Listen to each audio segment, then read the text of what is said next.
Deep in the heart of remote and harsh lands lie tribes whose existence is shrouded in mystery and fear. They are the most aggressive and hostile people in the world. They have wiped out anyone who came near them. Join us as we explore the most terrifying tribes you would never want to meet. Off the east coast of India is North Sentinel Island, home to the Sentinelese, a tribe that has existed here for thousands of years and rejects all attempts at contact with the outside world. For most of modern history, we knew them mainly by what happened to anyone who landed. In 2018, an American paid fisherman to take him ashore to preach. Reports say he tragically lost his life shortly after reaching the beach, and authorities could not even bring him home without risking the safety of others. The island closed around what happened, the way it always has.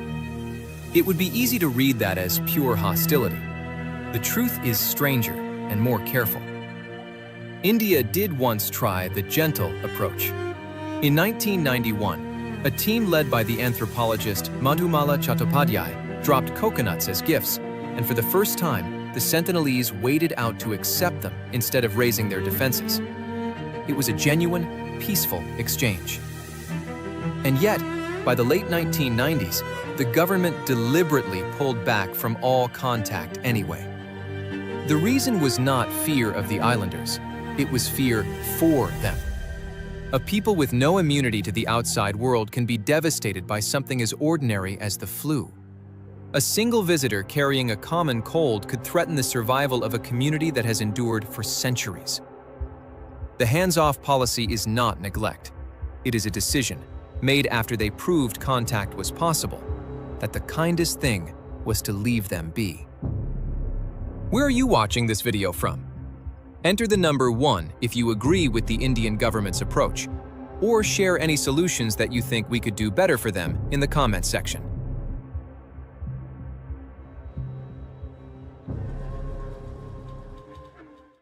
Deep in Peru's Madre de Dios rainforest live the Mashco Piro, an uncontacted people who have spent decades successfully hiding from the modern world. For generations, they kept to the deep jungle, avoiding the loggers and travelers at its edges. But as the forest falls, the distance they rely on is rapidly closing. The tension reached a breaking point in September 2024, when logging workers crossed into tribal territory. A confrontation resulted in 2 workers tragically losing their lives. It wasn't the first clash, and as hundreds of tribespeople began appearing along the rivers, closer to outsiders than ever before, it became clear it wouldn't be the last. The escalating situation finally forced the international community to look at a people it had spent decades ignoring, leading the Forest Stewardship Council to suspend a major timber company operating on their ancestral lands. But to call this an unprovoked incident is to misunderstand the situation. The Mashco Piro aren't lashing out for sport, they are being cornered. As commercial logging shrinks their habitat, the dry season forces the tribe out to the riverbanks to forage for turtle eggs, putting them on a direct collision course with logging camps. Reporting into 2025 described them still appearing near a bridge construction site, still cornered, still trying to hold a line that keeps moving in on them. The arrow, in other words, is not the beginning of the story. It is the last thing a people reach for when the trees that hid them are being carried away one truck at a time. And if arrows are what a cornered people reach for, our next tribe reaches for something far more modern, and they aim it at anyone who threatens their cattle. In South Sudan, almost every Mundari man carries an automatic rifle, not to harm others, to guard cattle. Walk through one of their camps at dusk and the weapons are everywhere, leaning against ash-covered fences, slung over shoulders as men move between long-horned cows the size of small cars. To understand it, you have to understand what a cow means here. For the Mundari, a single animal is a bank account, a dowry, and a mark of status all at once. A man's wealth is measured in the herd he can protect. Lose the cattle, and you lose everything you are. That is why the guns are not a symbol of aggression. They are insurance on the only thing that matters. and the pressure has been climbing. A bride price that once ran around 20 cows has been pushed toward 100. For a young man with a small herd, that number is not just high. It is a wall between him and any future he can picture. That economic squeeze is exactly what drives men without enough animals into raiding someone else's herd. It becomes a cycle with no clean exit. You need cattle to marry, so you take cattle. So someone arrives to take yours back. And every man in that chain believes he is only defending what is his. Here is where the label of danger starts to bend. Researchers who study the region report that the state is largely absent and that security is something communities are left to handle on their own. In that vacuum, they say, a traditional practice of cattle raiding has been steadily militarized in the shadow of civil war. An old custom, fed through decades of conflict, hardened into something devastating.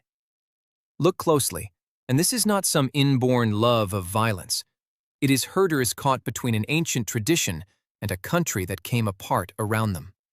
The rifle in a Mundari man's hands is the shape survival takes when nobody else is coming to help. But not every tribe on this list earned its fearsome reputation through weapons. Our next people were feared for something written into their own bodies.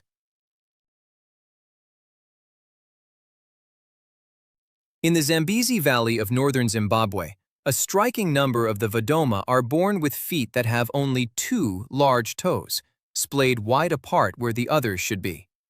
Locals have long called it the ostrich foot. To an outsider seeing it for the first time, it reads like a curse laid on a bloodline. And for many years, that is exactly how the wider world chose to look at them. A whole people reduced to a rumor about their feet. The truth is far less mystical. The condition is a form of ectrodactyly, sometimes nicknamed lobster claw syndrome, and it traces to a change on chromosome number 7. It is not a hex or a punishment for some ancestor's sin.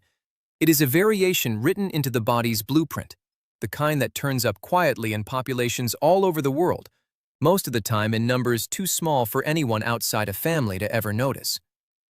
What makes the Vadoma unusual is not the trait itself, but how common it became.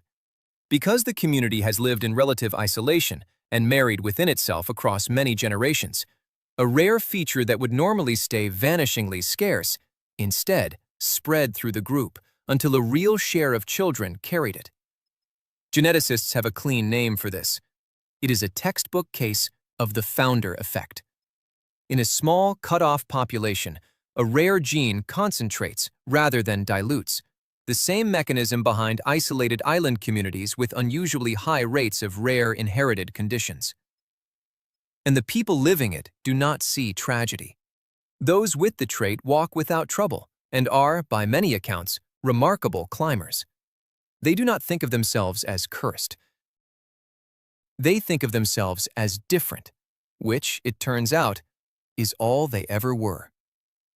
And if the Vadoma were shaped quietly by isolation, our next people were reshaped by the ocean itself, in a way that science is only now beginning to understand.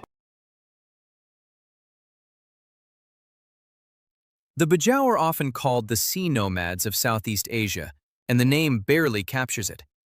They spend the greater part of their lives on and under the water, freediving to spear fish at depths of tens of feet on a single breath.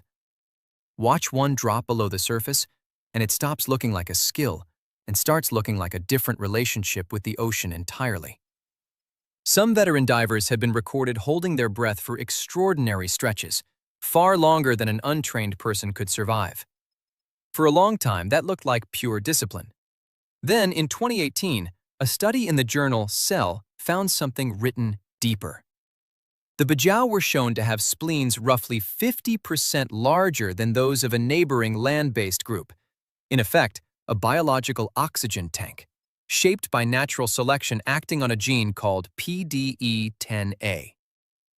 Their bodies had not just been trained, they had been redesigned. The same research pointed to selection on another gene, BDKRB2, tied to what scientists call the diving reflex.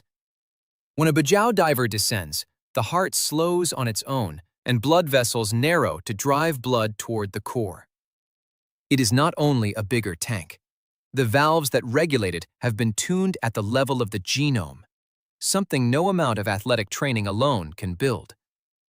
This is evolution you can almost watch happening inside a living community within the span of recorded history. And it is quietly slipping away. The seaborne life that shaped those bodies is being squeezed by modern law and the loss of the reefs they depend on. A set of adaptations thousands of years in the making could vanish inside a single generation, the moment the water stops being a place a people are allowed to live.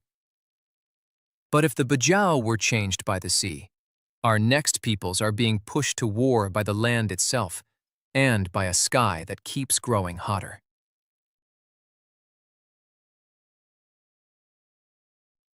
Along the border between Ethiopia and Kenya, herding peoples like the Turkana and the Nyangatom live in one of the driest corners of the planet, a place where grass and water decide who survives the season. When the drought tightens its grip, the old practice of raiding one another's livestock curdles into armed confrontation. One study counted more than 600 deaths in conflict between just 3 groups from 1989 to 2011. These are not skirmishes over pride. They are fights over the difference between a herd that lives and a herd that dies. Underneath it all sits the climate. This region has warmed by close to 4 degrees Fahrenheit since 1960. Droughts that used to arrive once a decade now return every 2 or 3 years, pushing each group farther from home to find water and straight into everyone else. Then the weapons changed. For generations, these disputes were settled with spears, and a raid might cost a few animals and a bruised reputation. As automatic rifles reached the region, the same arguments turned far deadlier, and a single confrontation could now empty a village. In 2012, Turkana fighters ambushed a column of Kenyan police searching for stolen cattle in the Suguta Valley. Reports say 42 officers died in a single day. An ancient argument over grazing, fought now with modern firepower, produced a loss on the scale of a small battle. But this is not savagery. It is climate, colonial borders, and poverty backing people into a corner. The same kind of pressure that could push almost anyone. What do you think about this extreme adaptation? Share your views in the comments section. And if you have watched this far, it means you really care. Do not just stop at the like button, hit hype as well. It only takes a few seconds, but it helps this video reach many times further. The Yanomami live across a stretch of Amazon rainforest nearly the size of Portugal, straddling the border of Brazil and Venezuela.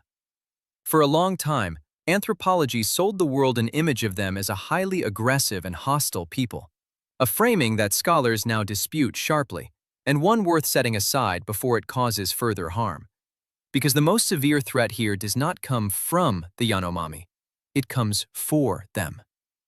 In late 2023, an estimated 20,000 heavily equipped illegal gold miners flooded into Yanomami territory. And this is not new. In 1993, at least 16 Yanomami lost their lives to miners at the village of Haximu, with some estimates running higher, an event Brazil prosecuted as a severe human rights violation, the first time in the country's legal history it did so. The harm since has been quieter and just as real. Brazil's government has declared a medical emergency among the Yanomami over malnutrition, malaria, and mercury contamination tied to the mining. The mercury does not stay in the rivers. It moves up the food chain into the fish the Yanomami eat, and from there into their systems, their children, the next generation before it is even born. A clinical study in 2024 tested nearly 300 Yanomami and found the metal in the system of every single one. Among the children, most were above the critical threshold. That is not a vague claim about pollution. It is a measured number, one person at a time. By 2025, government operations to drive the miners out were showing progress, though the crisis was far from over. Something poured into a watershed does not leave on any schedule. So ask again, who is a threat to whom? A people once written up as born fighters turns out to be the ones exposed to heavy toxins in their own forest, and the invaders bringing the mercury flew in from the outside world.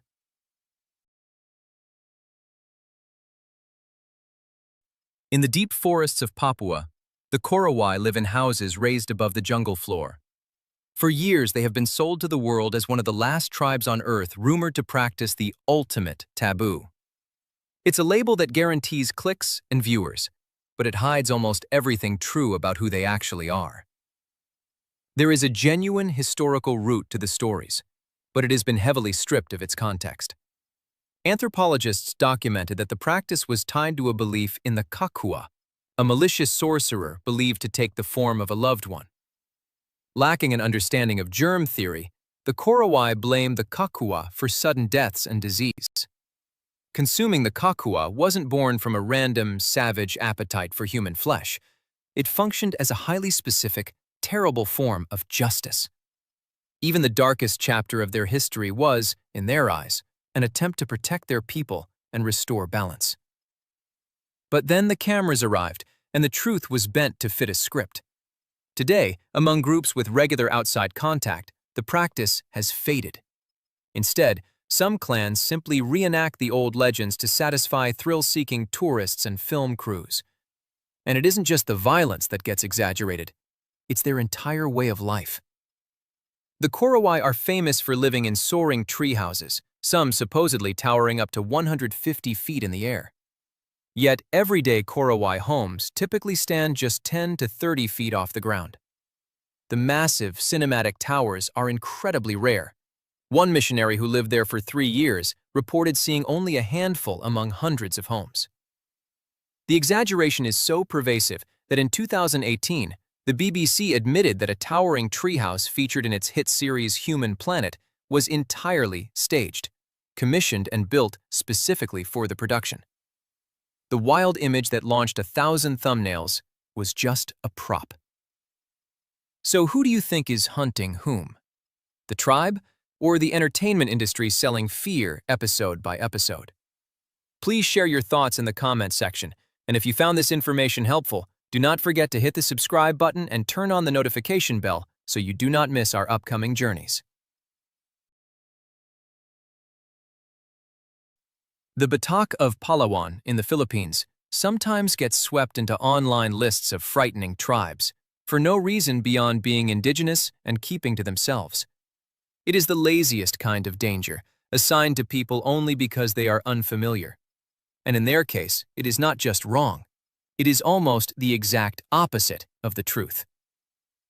Every account describes the Batak as one of the most peaceful, shy, and hospitable peoples you could hope to meet. They avoid conflict rather than seek it, often withdrawing deeper into the forest instead of confronting the settlers pressing in on their land. They threaten no one. Their real story is not menace, but disappearance. Only a few hundred remain, and scholars now speak plainly of them as facing tribal extinction, a people small enough to fit in a single village, watching their own numbers thin with each passing generation. They are an ancient forest hunter-gatherer community, living largely off honey. They even hold a honey festival, the Lambe, each March, led by their shamans, along with harvesting tree resin and rattan to trade at the forest's edge. Their whole existence is bound to the health of the woods around them. The seasons of the flowers tell them when to gather. The health of the trees decides whether there is anything to gather at all. Which is exactly why losing that forest means losing them. Take the trees, and you do not just take a livelihood. You take a people and every quiet thing they knew how to do. And that brings this whole list to the one idea running underneath every story on it. Danger, it turns out, is a word we tend to hand out from a distance. Some of these peoples are dangerous, yes, and for reasons that come into focus the moment you look. They are guarding the last thing they have left, whether that is a herd, an island, or a shrinking patch of forest. The Mundari and their rifles, the Sentinelese and their arrows, these are not the reflexes of the cruel. They are the reflexes of the cornered. Others on this list were never dangerous at all. They were only described that way by someone who found it easier, or more profitable, than the truth. The Asmat were frozen in a past they left behind. The Korowai staged for a camera. The Batak turned frightening by a stranger who never met them.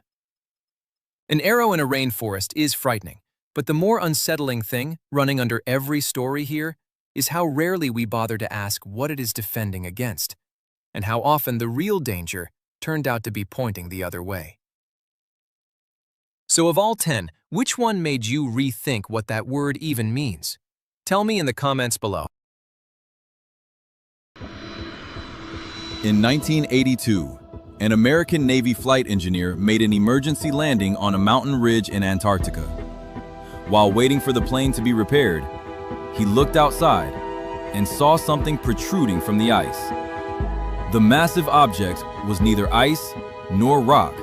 Unfold everything that happened. It was something I had never seen before, and something had scared those people to the point that they were almost scared of, frightened to the point of not moving. Upon his return, they confiscated his flight log, made him sign a document, and gave an order. This never happened. He kept his word for nearly 20 years. Then, when he knew he was dying, he picked up the phone and called exactly one person: Emmy Award-winning investigative journalist Linda Moulton Howe. We know a lot about what is 2 miles and 3 miles down. It isn't being shared with the public, but our government and probably other governments know quite a bit. She recorded everything. Then she waited. Over the next 25 years, others came to her one by one. Navy sailors, scientists, contractors, a NORAD officer. None of them knew each other. All of them had been silenced. And they all described pieces of the exact same thing, lying beneath the Antarctic ice. Now Linda is 81 years old. The people who told her are dying off, and she is the last one holding the complete story. Stay until the end, because this story does not stay on the surface for long. Antarctica was first discovered by Russian explorers in 1820. At that time, no one understood what this frozen land truly contained. Over a century later, it remained empty on maps, quiet and pristine. But by the end of the 20th century, everything had changed. Nations began sending research expeditions, and airplanes started flying across the icy interior. In 1982, a United States Navy flight engineer named Brian participated in a routine supply mission. The flight departed from McMurdo Station and traveled to a remote research camp deep inside the continent. Everything went according to standard procedure until an equipment failure forced the plane to land early on an exposed mountain ridge. Strong winds battered the fuselage, and the temperature dropped so low that exposed skin could freeze in seconds, conditions colder than -40 degrees Fahrenheit. While the rest of the crew members were trying to fix the issue, Brian looked out across the ridge, and he stopped. Something was wrong with the surrounding landscape. In the distance, strange shapes broke the horizon. Clean lines, sharp edges, perfect symmetry. Ice does not form like that. Snow does not create straight edges. He moved closer to get a better look, and what he saw made him freeze completely. A section of a massive structure was exposed where the wind had blown away the ice. It looked incredibly solid and seemed to be intentionally shaped. It was something I had never seen before, and something had scared those people to the point that they were almost scared of, frightened to the point of not moving. Before he could go any further, the radio suddenly crackled. The order came through: return to base immediately. No explanation was given. When they landed, intelligence officers were already waiting. The crew was separated and interrogated one by one. Their flight logs were confiscated and marked as top secret. Each crew member signed a non-disclosure agreement, and they were given a single directive: this never happened. Brian kept that promise for nearly 20 years. Then, in 1998, being retired and in his 70s, he decided to speak out before his time ran out. He contacted Linda Moulton Howe. She listened and recorded every detail: coordinates, flight paths, the names of the other men in that crew. She checked his military records. Everything matched. We know a lot about what is 2 miles and 3 miles down. It isn't being shared with the public, but our government and probably other governments know quite a bit. The story sounded unbelievable, but the facts were real. However, she knew that just one witness could not prove something this massive, so she tucked away his testimony and waited. She had no idea that this was only the beginning. But wait, what time are you watching this video? Type the time where you were sitting down in the comments. I am curious to see how many people are listening to this story at midnight. If you want to hear the rest of this part, drop me a like. It only takes a second, but it decides whether the video gets pushed to other people or not. Over the next 20 years, more and more people contacted Linda, one by one. They came from different branches, different decades, different parts of the world, and none of them knew each other. Yet every account pointed in the exact same direction. A geophysicist told her that he had conducted ice-penetrating radar surveys in Antarctica and discovered massive, empty spaces deep beneath the surface, far too regular and organized to be natural caves. When he reported the results, his supervisor went pale. The data was classified within hours, and his entire team was reassigned before they could even see the results. Then came the story that lingered in Linda's mind longer than any other from that early period. The account of a Navy Seabee, a member of a construction battalion sent on a mission he was never fully briefed on. He told her that his unit was trucked to a location far away from any known research stations, well outside the usual boundaries marked on official maps. There were no scientific teams waiting for them, no geologists, no explanation of the purpose. There was only a drilling rig and an order from a superior officer: drill straight down. For days, they operated the rig, cutting through layers of ancient ice, hundreds of meters deep, then nearly 1,000 meters, the machinery groaning under the pressure of the cold. He said that the deeper they went, the more anxious the crew became, though no one could explain why. Then, at the bottom of the well, the drill hit something it was not supposed to hit. Not bedrock, not rock, but metal. He described bending down to inspect it with his own eyes, running his gloved hand along a wall that stretched further than the beam of his headlamp could reach. The surface was smooth, unbelievably smooth, without a single seam, rivet, weld, or tool mark. According to him, it looked manufactured, finished, so perfect that nothing created by human hands from that era could achieve it.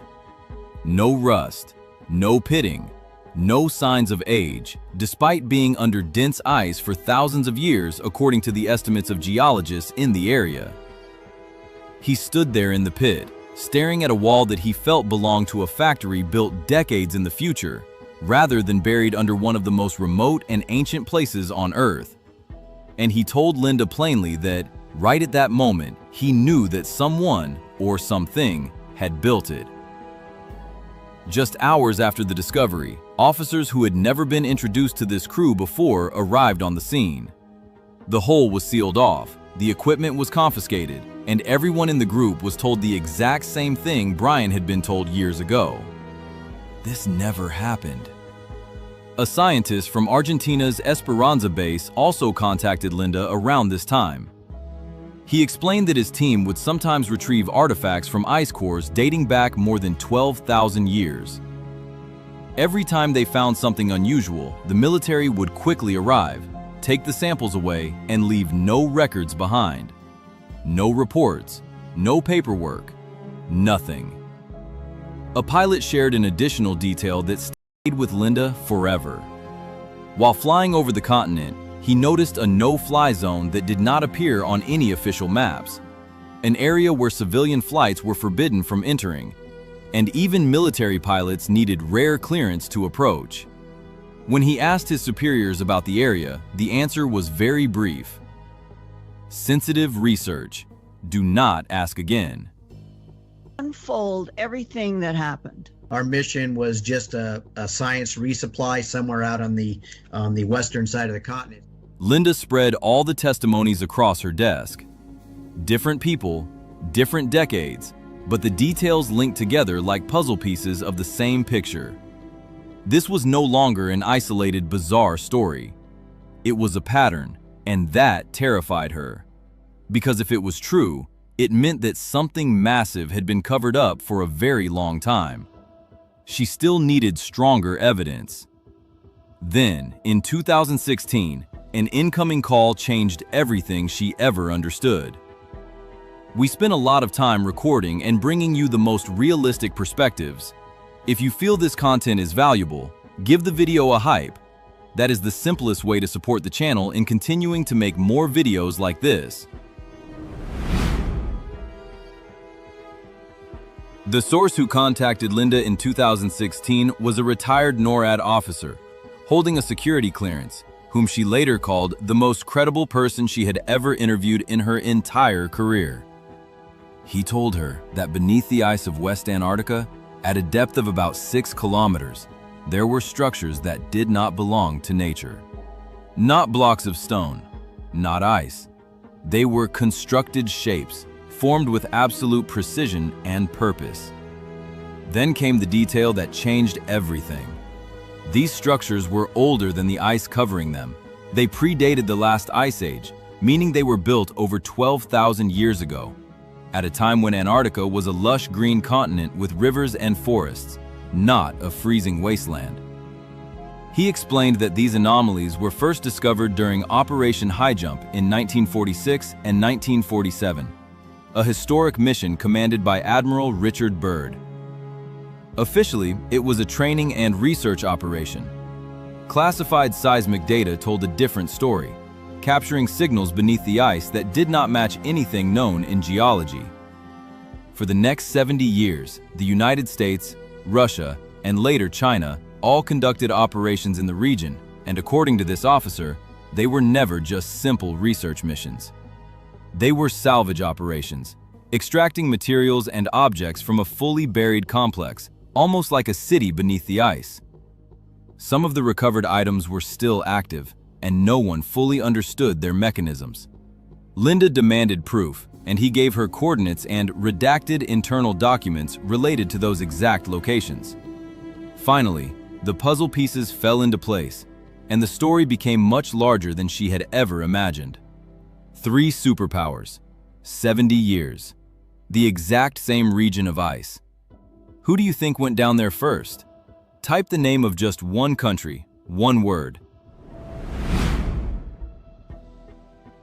Linda still needed to understand exactly how anyone could access these structures, buried deep beneath miles of ice. The answer came from a military contractor who had participated in a secret drilling operation in 2003. He agreed to talk only because he was dying and could not take what he had witnessed to his grave. He described being slowly lowered down a borehole to access what the briefing simply called a geological anomaly. The walls around him were white and blue with long freezing patterns, layers upon layers of compacted ice dating back thousands of years. The daylight above shrank into a tiny circle, then vanished completely. Darkness swallowed him, and only the light from his equipment illuminated the way down, step by step, as the winch creaked under his weight. Then, dropping more than a mile deep, everything suddenly changed. The ice did not gradually melt away like it had on the way down. It stopped abruptly, as if someone had sliced it cleanly with a blade. One moment earlier, his light was reflecting off tightly packed ice, and the next moment, the ice walls transitioned to a smooth, almost metallic surface, catching the light in a way ice never could.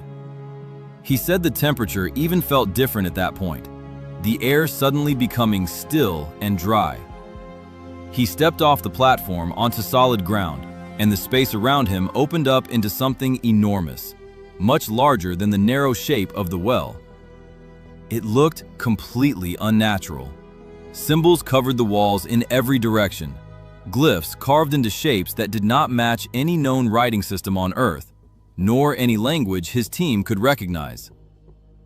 The whole crew stood dead in their tracks, flashlights piercing through darkness that had been undisturbed for thousands of years. Then he saw it.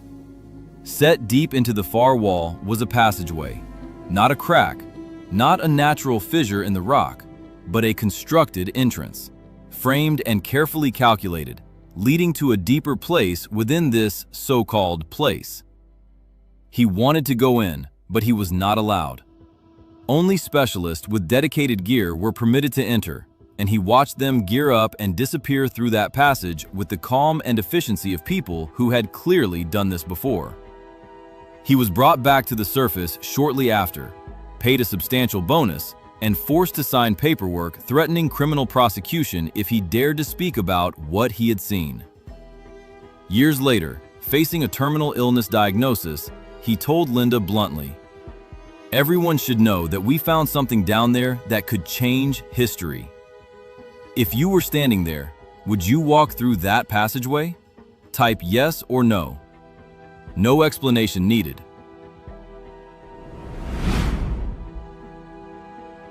At this point, the story leaves the realm of hearsay, because stories can be forgotten, mistaken, or exaggerated.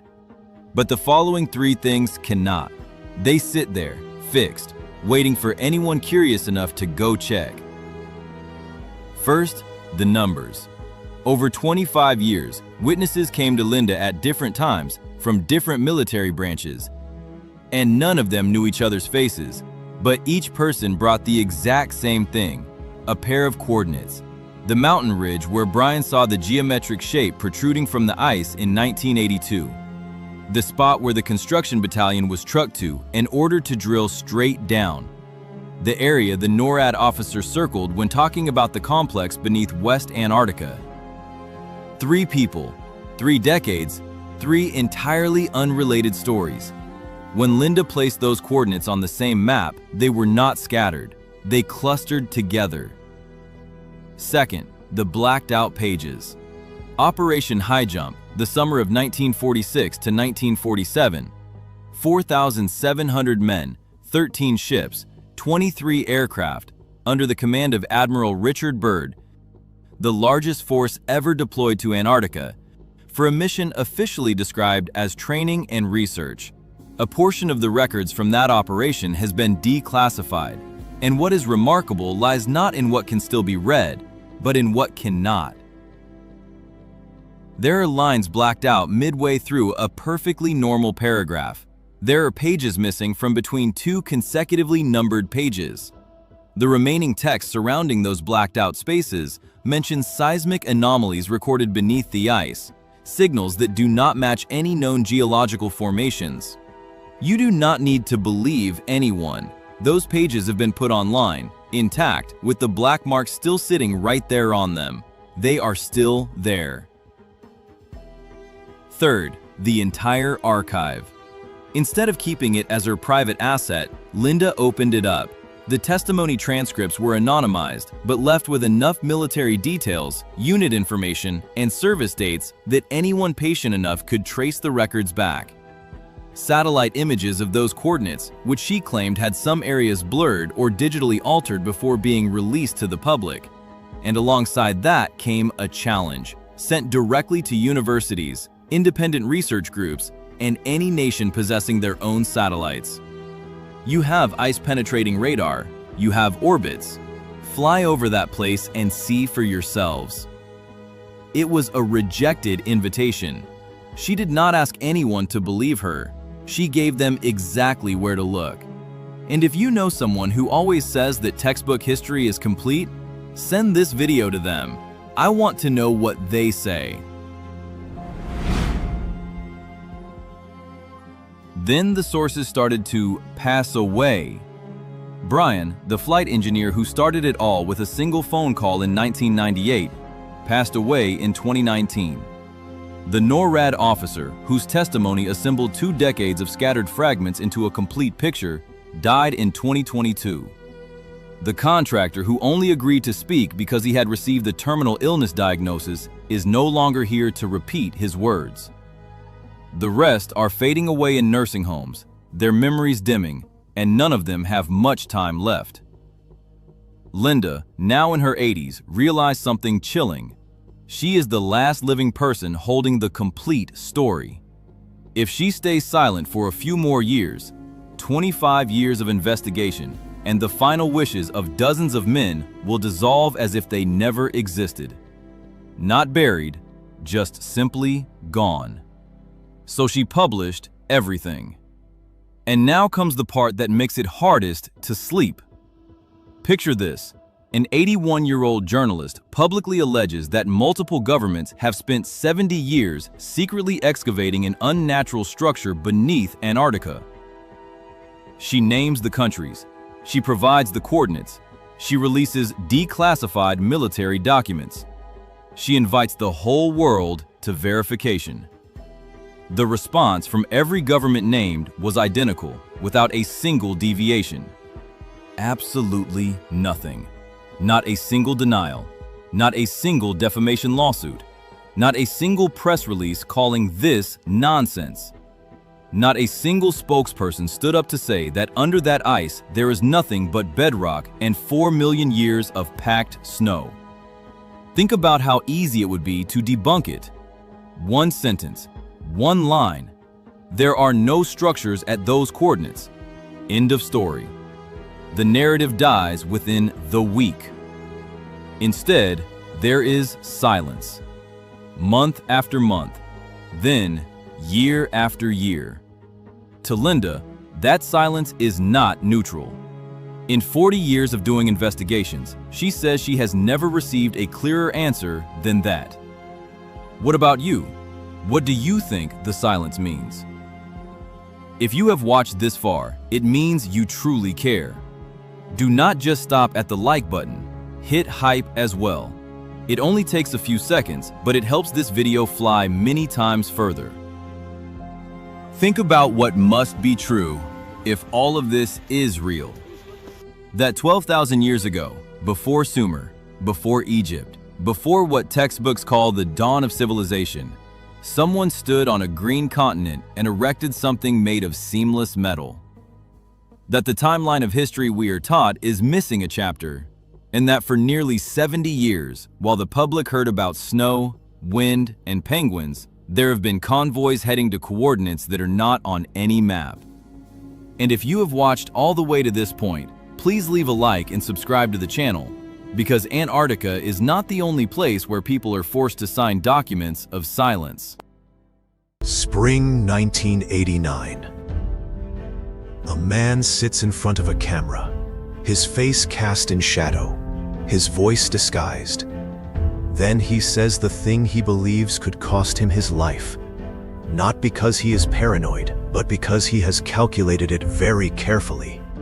He recounts working in a facility, hidden deep within a mountainside, in the Nevada desert. A place with no name on any map. A place the government insists does not exist.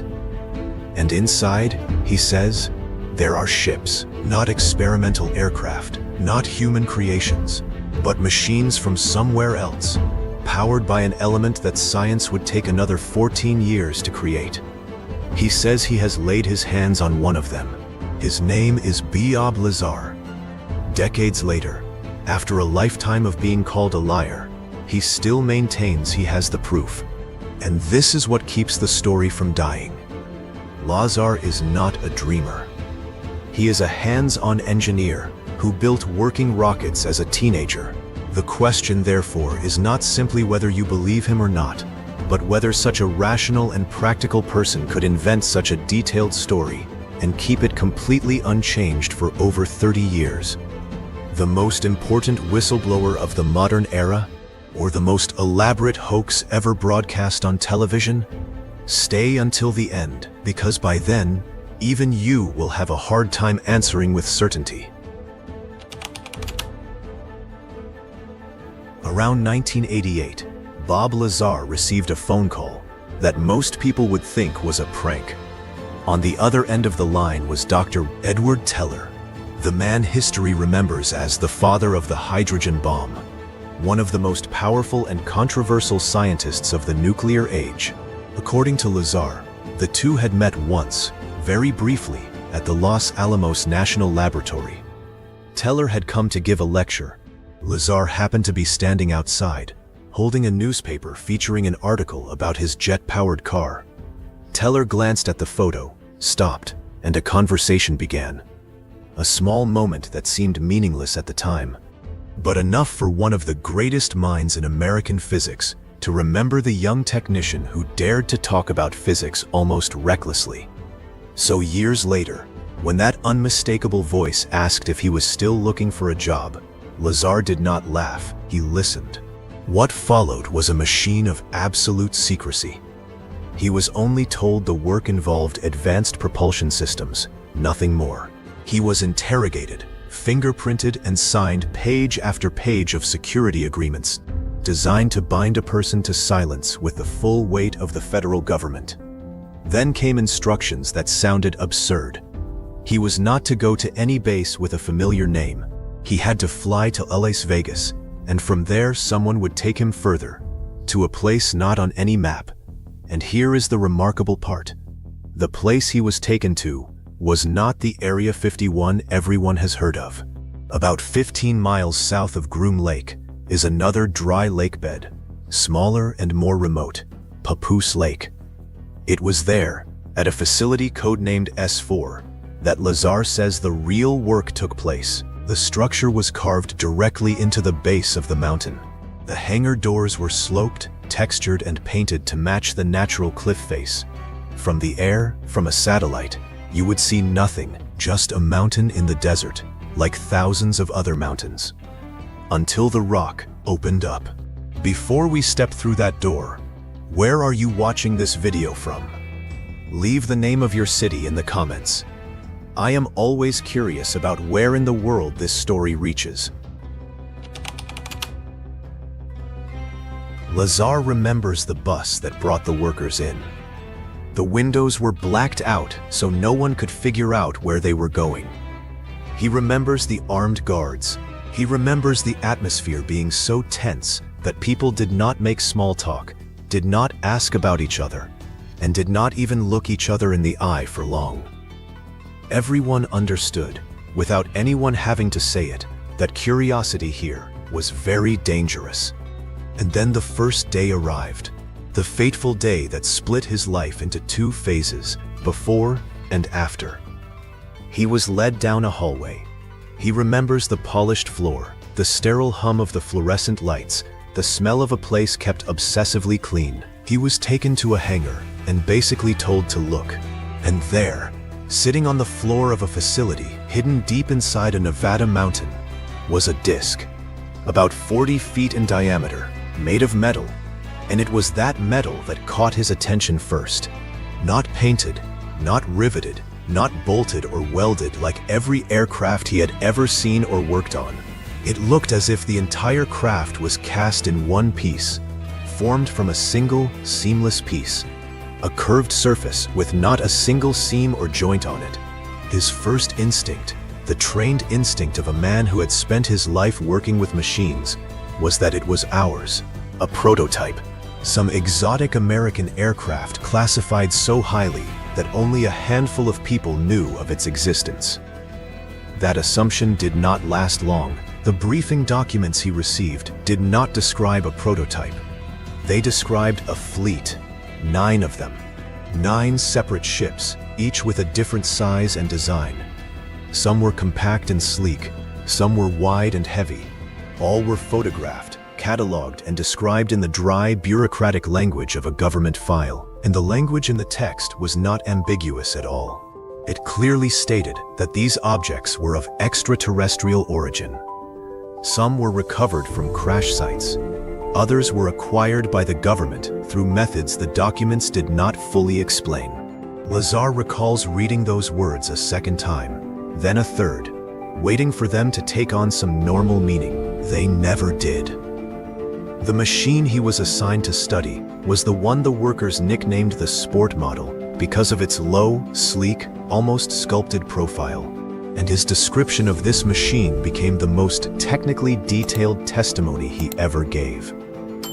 And keep in mind the detail he is about to describe, something that sounded like pure science fiction in 1989, because this exact detail, 14 years later, would leave the entire scientific community baffled. The reactor was spherical, roughly the size of a basketball, located in the lower center of the ship, and the fuel that sphere used was a substance that in 1989 did not exist anywhere on Earth. He called it Element 115.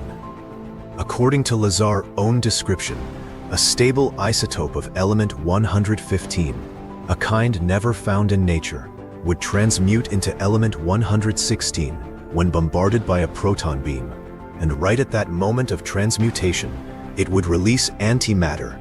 That antimatter, carefully guided into the reactor and allowed to annihilate upon colliding with normal matter, would generate energy on a scale far beyond anything human technology could produce. And that energy was not used for propulsion in any way we would recognize. There was no flame, no combustion, no roaring engine. Instead, the ship used it to generate gravitational waves, to reach out and distort the fabric of space itself. The disk did not fly through the air, but bent the space in front of it and fell forward into that distortion. 3 gravity amplifiers arranged around the lower rim controlled the direction of that distortion. That is why these objects could hover in absolute silence and then disappear in a split second, accelerating in a way that no pilot in a conventional aircraft could endure. And there is a detail that almost everyone who hears the story wonders about. If this is a machine to operate, what do they control it with? Because Lazar insists he found no control panels, joysticks, buttons, or any wiring. Inside, there were only a few seats so small that a normal adult would have a hard time fitting in, along with low archways. He himself never claimed to be the pilot of the ship. His job was to understand the propulsion system, not to fly it. And it was the absence of everything familiar, no cockpit, no instruments, no joints, that further convinced him it could not have been made by human hands. What do you think about this? If you find it completely crazy, comment the number 1. If you believe it is real, comment the number 2. Hold on to your number, because 14 years later, a laboratory will make you want to change your answer. Critics immediately pushed back. Antimatter reactors did not exist. Amplified gravitational waves were impossible according to all known laws. And element 115 was not on the periodic table. To the scientific community, someone describing a non-existent fuel was no different from describing fiction. And then came 2003. At a laboratory far from Nevada, Russian and American scientists successfully synthesized the 11/15th element on the periodic table for the first time, an element later named moscovium. 14 years after Lazar spoke that name on television, the number 115 was no longer an empty box. But this is where the story needs to be told honestly. The element 115 that the lab created only existed for a fraction of a second before decaying. It was highly unstable, not the stable isotope that could be used as fuel like Lazar described. So this event did not prove him right, and for that very reason, it becomes harder to explain. His supporters ask, how could someone in 1989 specifically name element 115? The exact box that science would take another 14 years to reach if he had never seen it somewhere. Critics reply that 115 was simply the next number the periodic table inevitably had to fill, and Lazar simply got lucky. That question remains fully unanswered to this day.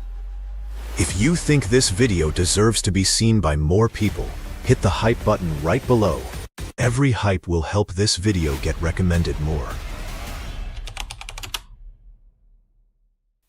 At this point, the story suddenly becomes convoluted in a way that is very hard to explain. When Lazar first appeared in public, his educational credentials were brought to light and harshly criticized. He claimed to have advanced degrees from MIT and Caltech, two of the most prestigious scientific research institutes in the country. But both, when asked, said they had never heard of him. No records, no transcripts, no professor remembered ever teaching him. For his critics, this is undeniable proof. If a man can lie about the school he attended, why would you believe a word he says about alien spaceships? But this is when the simple fraud hypothesis begins to crumble. The archives still hold a 1982 telephone directory for the Los Alamos National Laboratory. This is one of the most secure and important scientific facilities in the United States, the birthplace of the atomic bomb. And in that directory, printed in black ink among the names of the scientists and technicians who worked there, is the name of Robert Lazar. Not as a visitor, but as a staff member. That document is not something Lazar could have printed himself in his garage. It is an internal document from a national laboratory. And that is not an isolated case. That same year, the local newspaper Los Alamos Monitor published an article about Lazar. The article described him as a physicist. It featured a photo of him smiling brightly next to his jet-powered car. The newspaper called him a scientist. The newspaper stated he was working at the laboratory.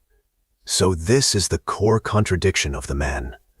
The educational institutions he claims to have attended all insist he was never there. Yet a national weapons laboratory listed his name in its directory, and a reputable newspaper described him as a physicist working at that laboratory. And when the controversy broke out and reporters came asking, Los Alamos itself eventually denied that Bob Lazar had ever worked there.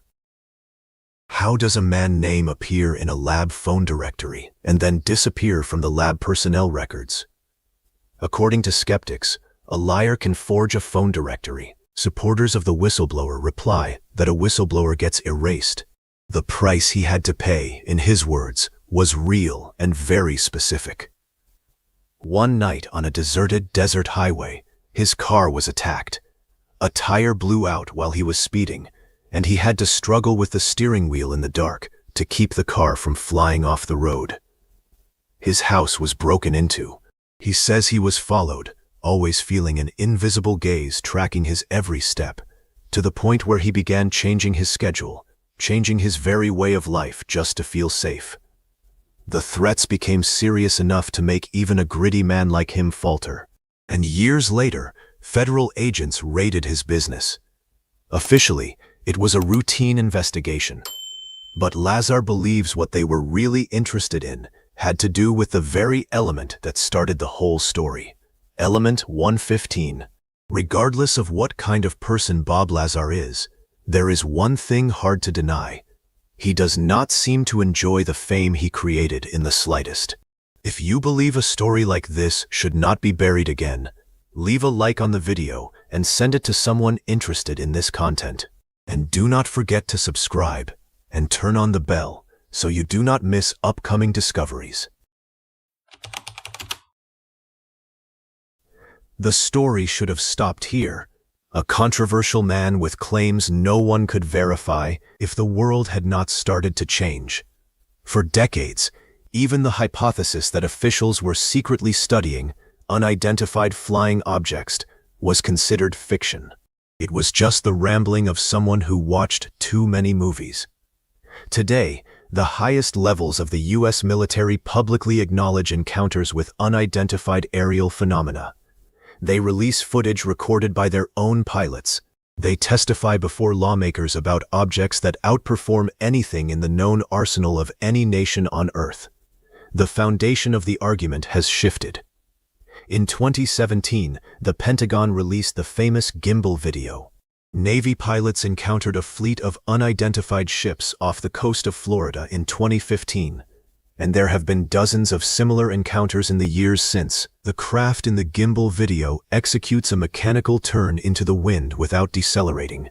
No propellers, no heat signatures, no exhaust plumes, no tail fins, moving in a way that contradicts all our known knowledge of aviation. And it is those offshore encounters that answer a question many still ask.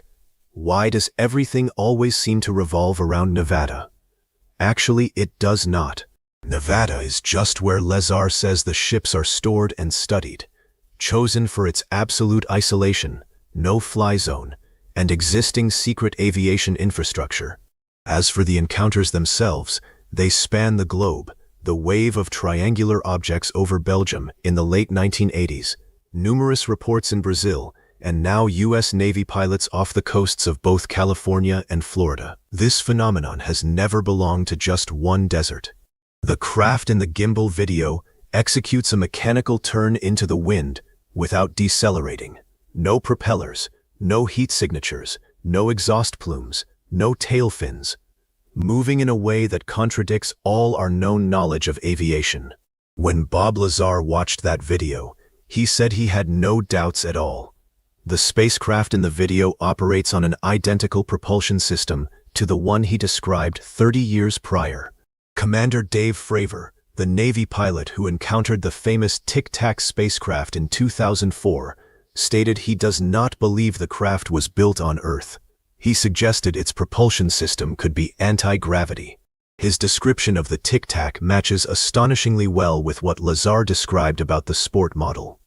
Former Pentagon intelligence officer Luis Elizondo, who ran the Pentagon's secret UFO study called AI-TIP, told reporters that one goal of the project was to determine the physics of UFOs, how they could perform the seemingly impossible. The military believes these crafts are based on special metamaterials, things that cannot be created with existing technology. Lazar made similar claims decades ago and was ridiculed. Now the Pentagon shares the same view. In June 2021, the Director of National Intelligence released a report acknowledging 144 unexplained UAP incidents. 144 incidents, only one was identified. 18 incidents demonstrated unusual flight characteristics, including sudden stops, hovering, and unexplained speeds. The report affirmed that these objects are real physical phenomena, not American technology, not Russian, not Chinese. So what are they? And at the Ignatius Forum in November 2021, Avril Haines, the Director of National Intelligence, said something that a decade ago would have been unimaginable. She said that some objects might have an extraterrestrial origin. The Director of National Intelligence opening that door. That is a sign of how much everything has changed.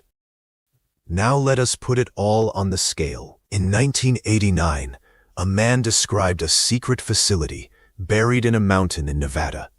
He described 9 spacecraft of alien origin. He described a propulsion system based on gravitational waves. He named a fuel, element 115, that did not exist on the periodic table. He described spacecraft that could hover in silence, accelerate without toxic exhaust, and move in ways that violated all known laws of physics. He was called a liar. His records were erased. His house was broken into.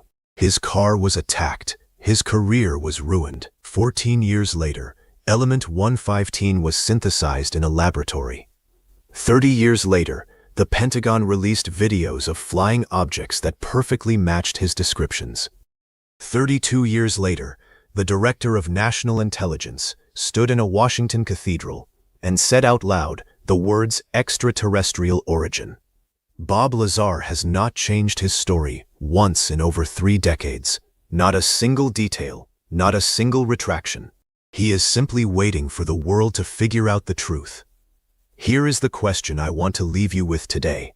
If a man describes an element before it exists, holds a tax return listing the Office of Naval Intelligence as his employer, appears in the phone directory of a national laboratory that no fraudster could print out, and lives a story he has never profited from, is that the shape of an elaborate lie? Or is it the shape of an uncomfortable truth? Let me know your honest thoughts in the comments below. And if you want to see more evidence of aliens, I have compiled a video of beings not from Earth caught on camera.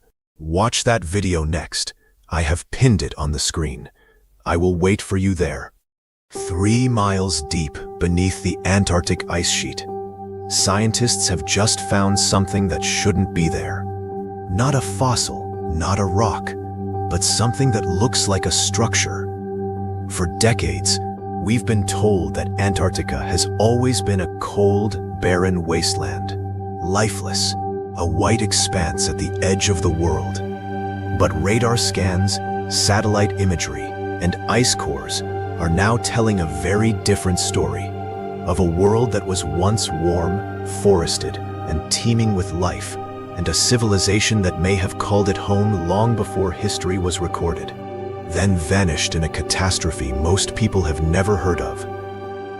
This is what makes it so strange. Antarctica is twice the size of Australia and contains 90% of the planet's ice. Today, ice-penetrating radar has revealed buried valleys, mountain ranges, and landscapes the size of Belgium, sealed beneath the ice and untouched for at least 14 million years. The fact that Antarctica was once green is no mystery. It's scientifically proven. The real question is when it was green. Did the ice exist before we arrived? Or was someone here to witness the last patches of forest before the cold devoured them? Let us start with what we actually know for certain. During the Eocene epoch, roughly 56 to 34 million years ago, Antarctica sat exactly where it sits today, right over the South Pole. But it was nothing like the Antarctica we know now. Fossilized forests of beech trees, conifers, and ferns have been discovered on Alexander Island and the Antarctic Peninsula.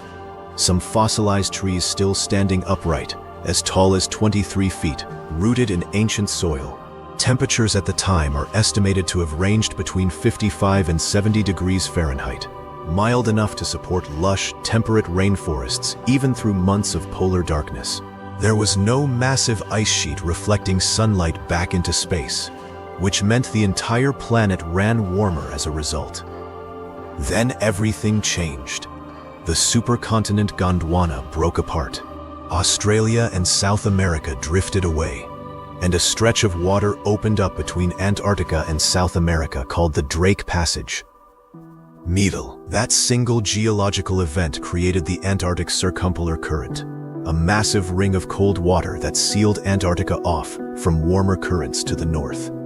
Slowly, the forests died, the ice crept in, and the continent we know today was born. Here is the fascinating part. Researchers from Rice University later found ancient pollen buried in sediment off the Antarctic Peninsula, proving the region was still covered in tundra as recently as 12 million years ago.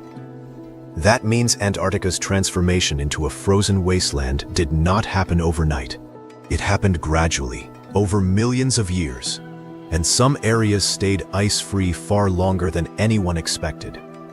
So the science confirms Antarctica had the right conditions to support life for an enormous stretch of time. The controversy begins when we ask exactly how long that window stayed open, and whether it ever overlapped with us. Before we go deeper, I'm curious who's out there tonight. Where are you watching from? Drop your country in the comments. I want to see how far this story travels. In 1929, inside the Topkapi Palace in Istanbul, researchers discovered a fragment of a map drawn in 1513 by an Ottoman admiral named Piri Reis. Only about 1/3 of the original map survives, but what remains is startling. It accurately shows the coastline of South America, and according to researcher Graham Hancock, it also shows a southern landmass in the exact location of Antarctica, not covered in ice, but with a coastline resembling the actual shape of the continent underneath. Here is why that matters. Antarctica was not officially discovered until 1820. The Piri Reis map was drawn 300 years earlier, and it appears to show the region ice-free, a condition scientists say last existed more than 6,000 years ago. Piri Reis himself admitted the map was compiled from older source charts, some reportedly going back to the era of Christopher Columbus and beyond. Hancock's theory takes this a step further. He argues that certain sections of the map show longitude with a level of accuracy that should have been technologically impossible for the 16th century. Calculating longitude at sea requires a marine chronometer, a device that was not invented until the late 1700s. If the map is accurate, it suggests it was based on charts made by someone with navigational knowledge far more advanced than anything documented in that era. Critics push back hard on this. They argue the so-called Antarctic coastline could simply be a misdrawn or exaggerated section of the South American coast, something common in old cartography, and that any longitude accuracy could be coincidental. It is a fair point, but it does not fully explain why a landmass resembling Antarctica appears on a map drawn 3 centuries before anyone knew Antarctica existed. Whether you believe it is evidence of lost ancient knowledge or a cartography coincidence, the mystery of the Piri Reis map has never been fully resolved, and that uncertainty is exactly why it keeps resurfacing every time someone tries to challenge the official timeline of human history. If you think this video deserves more attention, please click the hype button below. Each hype will help this video get recommended more often. In late 1946, the United States launched the largest Antarctic expedition in history. It was called Operation High Jump, and it was massive. Over 4,700 men, 13 ships, and dozens of aircraft, all commanded by Admiral Richard E. Byrd, an experienced polar explorer who had already flown over both the North and South Poles decades earlier. Officially, the mission was about training personnel in cold weather conditions and mapping the continent. The team did accomplish that. They photographed roughly 1.5 million square miles of Antarctic terrain and established a research base called Little America 4 on the Ross Ice Shelf. But here is what makes people suspicious. The mission was scheduled to run for 6 to 8 months. It ended in less than 2 months. No official explanation was ever given for why it wrapped up so abruptly. Around this time, reports began circulating that Byrd had encountered unidentified aircraft during reconnaissance flights, fast-moving objects that could not be explained by any known technology of that era. In interviews given after the mission, Byrd himself warned that the United States could one day face an attack launched from the polar regions. A strange statement for someone who supposedly just spent 2 months mapping empty ice. Then there is the story of Byrd's alleged secret diary, a document that surfaced years later and has never been verified as authentic. According to this account, Byrd's aircraft entered a hidden valley during a flight over the pole, an area with green landscapes and a warmer climate completely out of place in the frozen exterior surrounding it. The diary claims he was met by an advanced civilization who warned him about the dangers of nuclear weapons and urged humanity to choose peace over self-destruction. Most historians dismiss this diary as fabricated, since there is no confirmed source and Byrd never publicly claimed any of this happened. But the timing is interesting. This story took off in a decade filled with real government secrecy, real nuclear anxiety, and a real unexplained early conclusion to one of the largest polar operations ever conducted.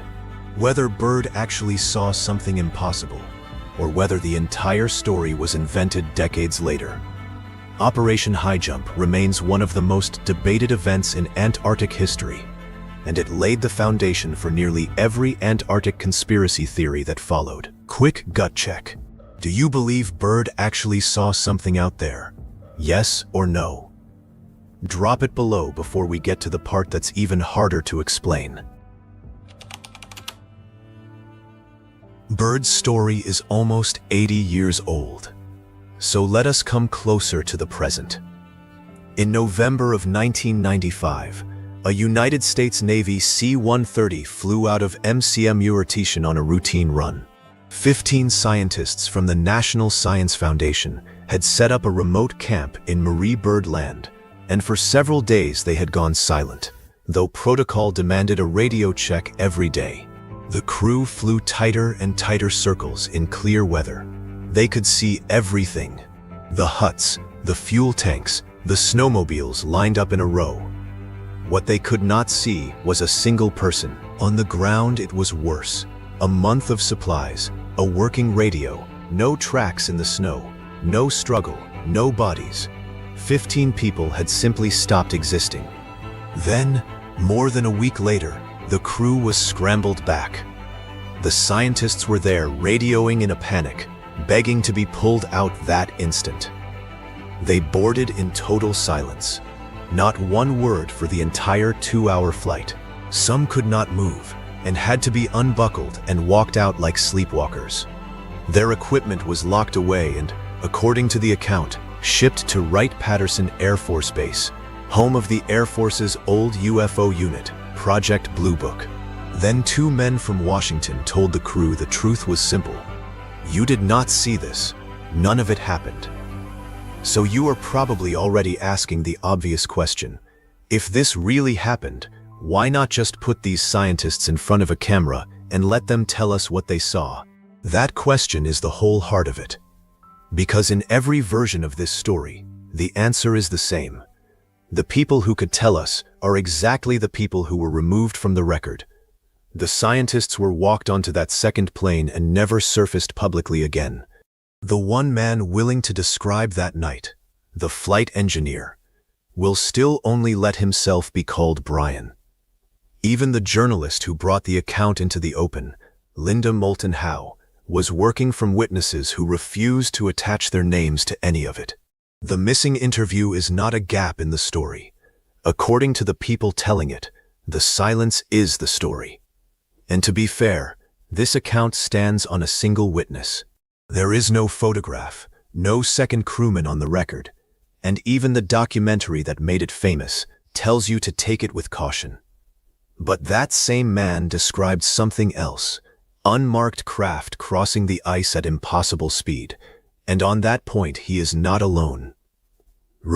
Multiple Navy crews from those years described the same sightings, so routine they became mess hall talk. One person inventing a story is easy to dismiss. The same story arriving in the same shape, from different people with a career to lose and nothing to gain, is harder to wave away. If this story's got its hooks in you by now, take a second to hit that like button. It's the only thing that tells the algorithm to push hidden history like this to more people. Consider it your vote for keeping stories like this alive. Now let us get to the theory that ties everything together. The one modern research is starting to take seriously. Researcher Graham Hancock proposes that around 10,600 BCE, Earth was struck by a comet or a series of comet fragments, triggering a global catastrophe. This lines up almost exactly with the beginning of the Younger Dryas period, a documented era of abrupt climate change that started around 12,900 years ago and lasted roughly 1,300 years. During this time, global temperatures suddenly plummeted, sea levels shifted dramatically, and a huge portion of Earth's large mammal species, known as megafauna, went extinct within a geological blink of an eye. For a long time, mainstream scientists dismissed the idea of a sudden global cataclysm at the end of the Ice Age. Today, that skepticism has softened considerably. Ice core samples from Greenland and Antarctica show clear evidence of a rapid climatic shift exactly when the Younger Dryas begins. Sediment layers around the world show the same abrupt environmental disruption. Something happened, and it happened fast. 5. Hancock's theory suggests that at the center of this event was not a scattered group of hunter-gatherers, but a genuinely advanced civilization, one capable of complex architecture, astronomical observation, and long-distance navigation, that was wiped out almost entirely.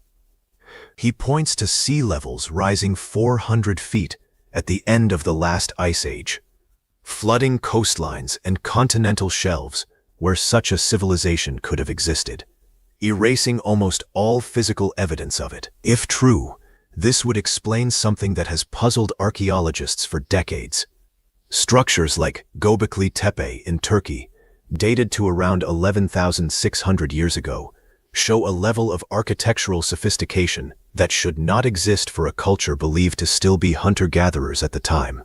Interestingly, that same date lines up with when the ancient philosopher Plato claimed the legendary civilization of Atlantis sank beneath the sea. Coincidence, or a memory passed down through myth of a real event? And there is a second mechanism most people never hear about, one that connects this cataclysm directly to the climate. Earth's magnetic field, the invisible shield that deflects deadly solar radiation, is not fixed. It weakens, it wanders, and every few 100,000 years it can collapse and flip entirely. During one of these episodes, the field can fall to as little as 10% of its strength, leaving the surface far more exposed. In 2021, a team from the University of New South Wales linked one such magnetic breakdown, the Lachamp event, to a wave of climate disruption and megafaunal extinctions. The poles, it turns out, are not the fixed points we imagine. And when they become unstable, the consequences can reach all the way down to the ground beneath our feet. Let us bring this back to solid ground, literally. In 1912, members of Robert Falcon Scott's Antarctic expedition discovered fossilized leaves resembling beech trees near the Beardmore Glacier, just 500 kilometers from the South Pole. At first, scientists assumed it was some kind of mistake. Later research confirmed the fossils were real. Since then, researchers have uncovered upright fossilized trees on Alexander Island, some over 20 feet tall, surrounded by ancient pollen and plant remains from a temperate rainforest that thrived roughly 100 million years ago. This is not speculation. This is confirmed paleobotany. Antarctica was once green, and multiple layers of evidence prove it stayed at least partially green far longer than most people realize, with tundra conditions persisting as recently as 12 million years ago. So here is the real mystery scientists are wrestling with. Homo sapiens have existed for roughly 300,000 years. Modern ice sheets in Antarctica have been forming for over 14 million years. On paper, the math does not allow for humans and an ice-free Antarctica to overlap. But there is a theory that tries to close that gap, and it is where the science gets genuinely contested. A magnetic flip we just saw can move the poles of the field. A far more radical idea proposes that the solid crust can move too, known as crustal displacement, or true polar wander.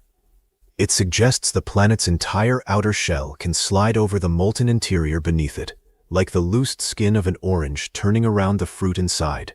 A continent sitting in a mild zone could be dragged toward a pole, and the ice would begin to build almost at once. But here is the distinction most videos skip. A magnetic flip does not move continents. Mainstream geologists are clear that plate tectonics does not permit the crust to lurch that fast, and treat the two as separate phenomena. The theory this video has followed asks a bolder question. I know, bull. What if a single cataclysm, a comet striking Earth at the end of the Ice Age, was violent enough to disturb both at once?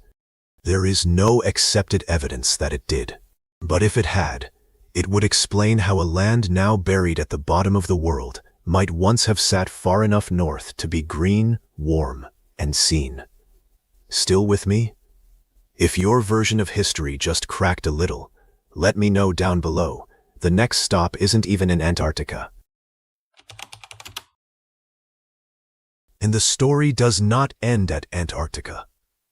If an advanced civilization really was erased from our timeline, the ice would not be the only place still holding the scars. In 1922, in what is now Pakistan, archaeologists uncovered a 4,000-year-old city called Mohenjo-Daro, the Mound of the Dead. For its age, it was staggeringly advanced, with grid-planned streets, covered drains, and sanitation the world would not match for millennia. It was built for tens of thousands, yet only a few dozen skeletons were ever found, some lying in the open, side by side, as if they died where they stood. Here is the claim that turned it into a legend. In the 1970s, researcher David Davenport argued that part of the city bore the marks of a single violent blast, with an apparent epicenter and fragments of brick and pottery vitrified into glass by heat the ancient world could not have produced. Supporters tie this to India's oldest Sanskrit epics, which describe a weapon brighter than 1,000 suns that turns cities to ash in an instant. To them, not myth, but memory of a war fought with technology we are told never existed. Mainstream archaeology rejects all of it.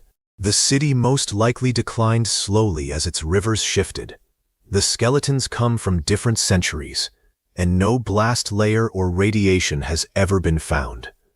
But the theory refuses to die for the same reason we are out here. Every so often, the tidy story of primitive ancestors collides with something it cannot explain, and people begin to ask what else the textbooks left out. And if you're the kind of person who's always suspected school left a few things out, do me a favor and hit subscribe now.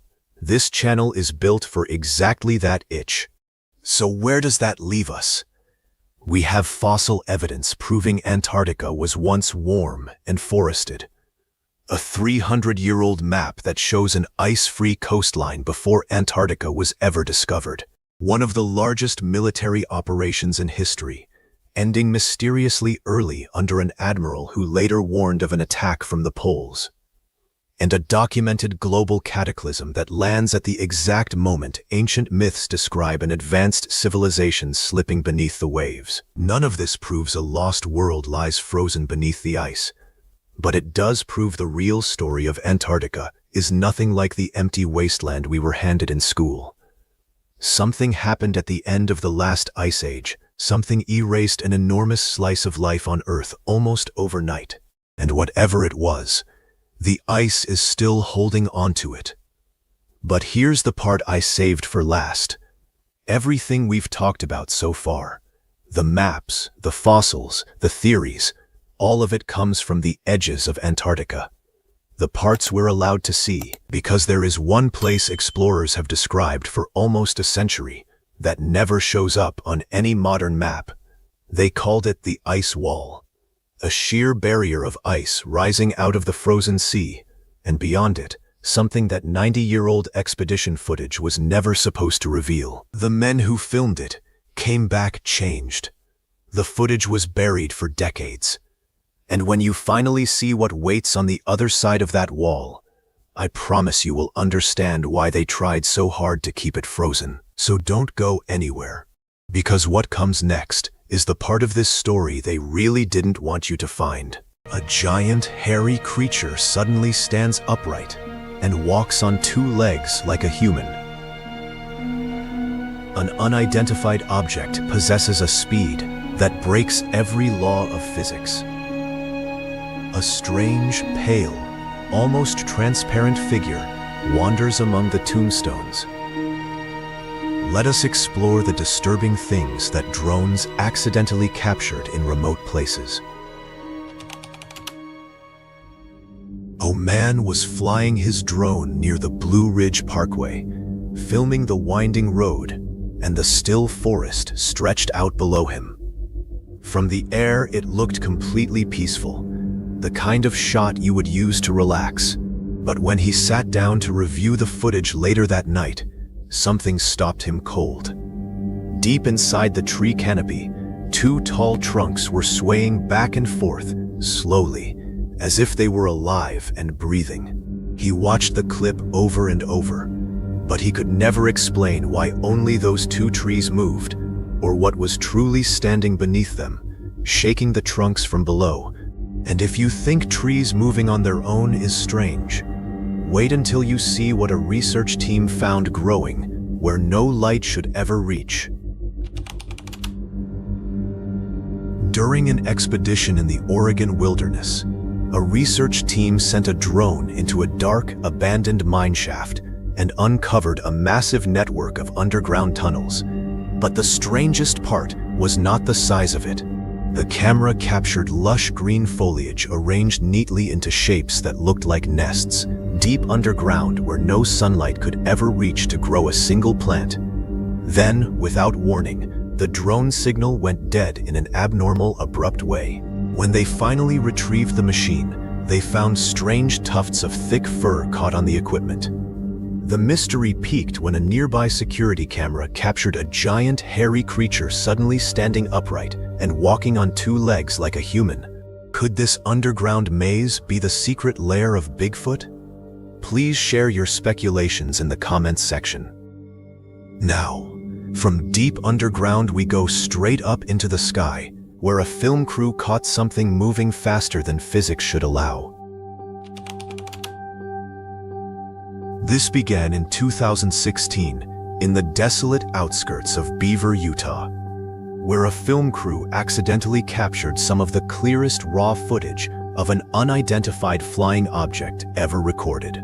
As the drone hovered over the tranquil landscape, the operators standing hundreds of feet away heard nothing and saw nothing unusual in the air.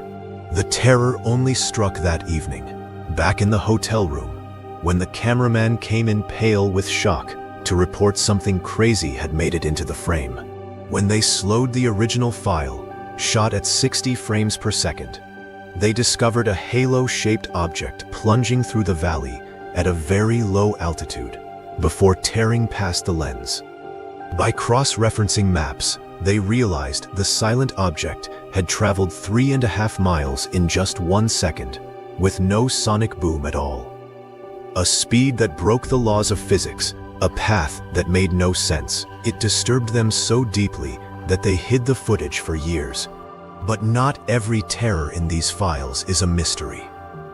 The next one was brutally real, and it swallowed an entire neighborhood in seconds. Filmed from high above Peng Shui, in Chongqing, China, the drone captured a moment of pure horror unfolding in real time. Without warning, an entire mountainside gave way and collapsed. Enormous clouds of dust rolled down the slope and swallowed the homes along the Wujiang River, while people on the ground sprinted for their lives, screaming and scattering in every direction. When the dust finally settled, what remained was almost unimaginable. Boulders the size of houses had smashed straight through multiple high-rise buildings, crushing them into rubble. Rescue teams moved in with search dogs and heavy machinery, digging desperately through tons of shattered rock and earth, praying to find anyone still alive beneath it. It is a cold reminder that nature gives no warning before it strikes. But while nature is terrifying, some of the figures caught on these drones do not belong to nature at all. A group of friends were flying a drone through the Ashley National Forest, just trying to find a safe spot to set up camp before nightfall. Then something appeared on the screen that made them go silent. Moving slowly among the dark trees was a tall, human-like figure, but it did not look like any person or animal they had ever seen. It seemed to give off a strange heat and a faint, unnatural light, and it moved with a slow, deliberate gait, as if it was in no hurry at all. Its arms hung long at its sides, and its hands looked sharp and wrong. The most disturbing detail came next. The figure walked straight toward a herd of deer, and the deer did not react in any way. They did not bolt, they did not flinch, they did not even raise their heads, as if the thing was completely invisible to them. Terrified, the friends packed up, canceled the entire trip, and drove home in silence, unable to shake the thought that they had just filmed a real Yeti. Where are you watching this video from? Do you think it is a Yeti like these young men, or do you have another answer for that image? A drone flying along the coast of Norway accidentally captured footage of a giant, mysterious object gliding just beneath the surface of the water. At first glance, many assumed it was a whale, but its unusually long and narrow shape quickly shattered that theory. The constant movement of the waves made the object even hazier and harder to identify, adding to the unease. Whether it was an unknown sea creature or simply an optical illusion, its colossal size and bizarre outline left everyone with the same terrifying question: what is truly hiding beneath the deep ocean? And from the deep water, we go to a place that feels even more wrong: a graveyard after dark.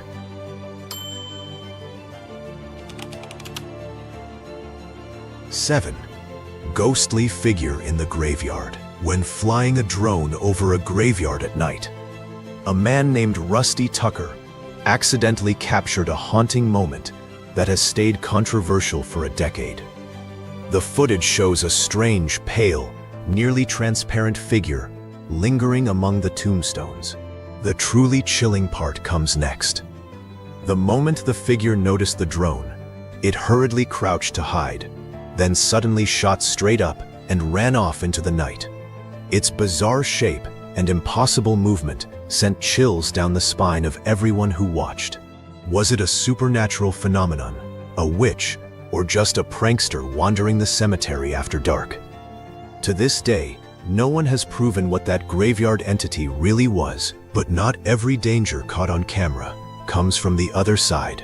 Sometimes the most frightening moment is a machine gone completely out of control.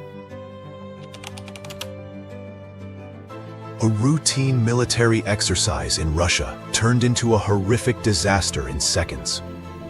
A soldier operating a heavy multi-barrel machine gun was suddenly thrown off the gun turret by the extreme recoil. The moment he hit the ground, the unattended weapon kept firing on its own, spinning wildly and spraying bullets straight at a KAMAZ truck parked right beside it. The footage shows pure panic, with comrades scrambling to reach the fallen soldier while live rounds tore through the air around them. Miraculously, the soldier narrowly escaped death. It stands as a brutal, costly lesson in just how unpredictable and deadly military hardware can be. If the terrifying unpredictability of a rogue military machine left you on the edge of your seat, just wait until you witness the physics-defying anomalies, mid-air miracles, and 1 in a billion mysteries caught on camera at our most heavily guarded terminals. Click the video on your screen now to see rare airport security footage that will make you question reality itself. Footage filmed high in the Wasatch Front mountain range shows a massive, two-legged creature sprinting across a snow-covered peak. What makes it so disturbing is not just its size, but the way it moved. It ran at an incredible speed and climbed steep, punishing slopes with total ease, powering through snow several feet deep as if it weighed nothing, something that would be flatly impossible for any ordinary human being. When investigators went up afterward with drones and helicopters to get a closer look at the terrain, they found a long line of giant footprints stretching across the mountainside. The prints were huge, evenly spaced, and lined up in a natural stride that matched the Bigfoot legend almost perfectly. The sheer speed, power, and endurance of whatever left those tracks has never been explained by anyone, and the footage has only fueled the debate further. And if a giant can run across an entire mountaintop, the next creature on this list did something even harder to believe. It rose off the ground and flew. Following a series of strange echoes, a camera captured a humanoid creature hovering just above a car. The scene looked like it was pulled straight out of a horror movie as the figure slowly drifted closer. But the fact that it was floating was not even the most terrifying part of the clip. The real horror came in a single, quiet moment. The creature seemed to become aware that it was being watched. Then it slowly turned its head and looked directly into the camera, staring back at whoever was on the other side of the screen. That one deliberate look was enough to send goosebumps down the spine of everyone who saw the footage, because it was not random movement. It felt like recognition. What exactly was this thing? And what did it want? And from a creature in the sky, We now descend beneath the surface of one of the most legendary bodies of water on the entire planet. A landowner in Scotland was using a drone to film a lake on his own property when he caught something large moving under the muddy water. The shape had no clear edges, but every so often the footage revealed a massive back rising up and breaking the surface, then slowly sinking away again into the murk. It was exactly the kind of thing that has fueled legends of lake monsters for generations in that part of the world. Genuinely shaken by what he had recorded, the man did not keep it to himself. He handed the footage over to the local authorities, hoping someone could tell him what it was. To this day, there is no verified proof of anything living in that lake, but drones do not only reveal myths and monsters. Sometimes they fly over the aftermath of real tragedy, and what they find is even colder. This footage carries viewers over the haunting ruins left behind by a devastating earthquake in Venezuela. As the drone drifted across the desolate land, it captured a scene that was chillingly, unnaturally quiet. Amid countless flattened concrete blocks, the lens picked up gloomy shadows and bizarre stretches of ruin spreading across the rubble. There was not a single sign of life, not one rescue sound, nothing. The entire area had transformed into a deadly ghost town. That eerie, melancholic atmosphere, seen from directly above, turned this disaster scene into one of the coldest and most deeply haunting discoveries on this entire list. The power of nature is terrifying. Type "God bless you" to send your condolences to these miserable Venezuelan people. Yet just when a place feels empty, the wilderness reminds us it is anything but, as one father and son found out on a quiet creek. Back in 2009, a man named Chuck was getting ready to test his brand new ATV at a creek in Gum Hill, West Virginia. His son stood nearby holding the camera, ready to record him riding along the water. Chuck had been to this exact spot many times over the years, and he knew every bend of that creek by heart, so he had no reason to expect anything out of the ordinary. But what he witnessed that day changed him forever. As he drove up along the creek, something terrifying stepped out of the dense forest right in front of him. It was tall, at least 7 feet, covered in hair, and it walked upright across the water like a person, paying no attention at all to Chuck, his son, or the sound of the machine. It is now known as the Gum Hill Monster. Chuck and his son were left completely speechless, frozen in a mix of fear and awe at what they had just seen with their own eyes and from a monster on the ground. The next sighting takes us into pure myth, deep in the forests of Siberia.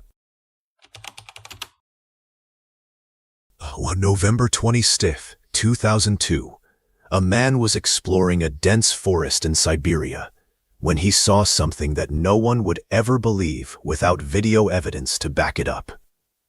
Standing in front of him was what looked like a plain white horse, calm and unbothered. But there was one impossible detail. A single, long horn was protruding straight from the center of its head. He could hardly trust his own eyes. And that turned out not to be the only time he saw the creature. A month later, while following a narrow trail through that same stretch of forest, he spotted it again, moving slowly and gracefully through the tall green grass. This second sighting removed any last trace of doubt in his mind. To him, there was no other explanation, no logical way to talk himself out of it. A unicorn, the creature everyone is told is only a legend, was living and hiding somewhere in that Siberian forest. And from a gentle myth in the woods, we return to the water, where the footage captured a very real fight for human life. Drone footage accidentally captured a haunting, life-or-death moment playing out at sea, involving 2 people named Renee Batterbonia and Divine Adili. Amid violent, rough water, rescue crews fought to hold onto bright orange life rings, straining to pull the two victims out of the dangerous, rushing current before it dragged them under for good. Wave after wave came crashing down without mercy, each one threatening to swallow everything and everyone in the frame. From above, you can see just how powerful the sea was, and how small the people fighting it looked against it. The breathtaking struggle carried on until they finally managed to get close to the shore. At that point, a crowd of ordinary citizens on the beach rushed bravely into the shallow water, joining forces with the rescue team to drag both victims safely up onto dry land, escaping the terrifying power of nature by the narrowest margin. And after that desperate human rescue, the next clip drops us into something far darker, something that looks like it was never meant to be witnessed. While testing night vision cameras on a remote mountain late at night, a drone accidentally captured a scene that sends chills down the spine. In the middle of complete darkness, far from any town or home, the camera picked out roughly 8 strangers gathered together in one spot. There should have been no reason for anyone to be there at that hour, in a place so isolated, but the most disturbing part was what one of them was doing. That single figure was struggling to drag a large, heavy sack across the ground, away from the group. A gathering of people in a desolate place at midnight, combined with that one haunting action, led many who saw the footage to believe the drone had accidentally recorded some kind of dark ritual. Oh, what do you think it could be? Please provide your theory in the comments section. A couple had just bought a brand new drone and sent it up to take panoramic photos of a tall cliff from above.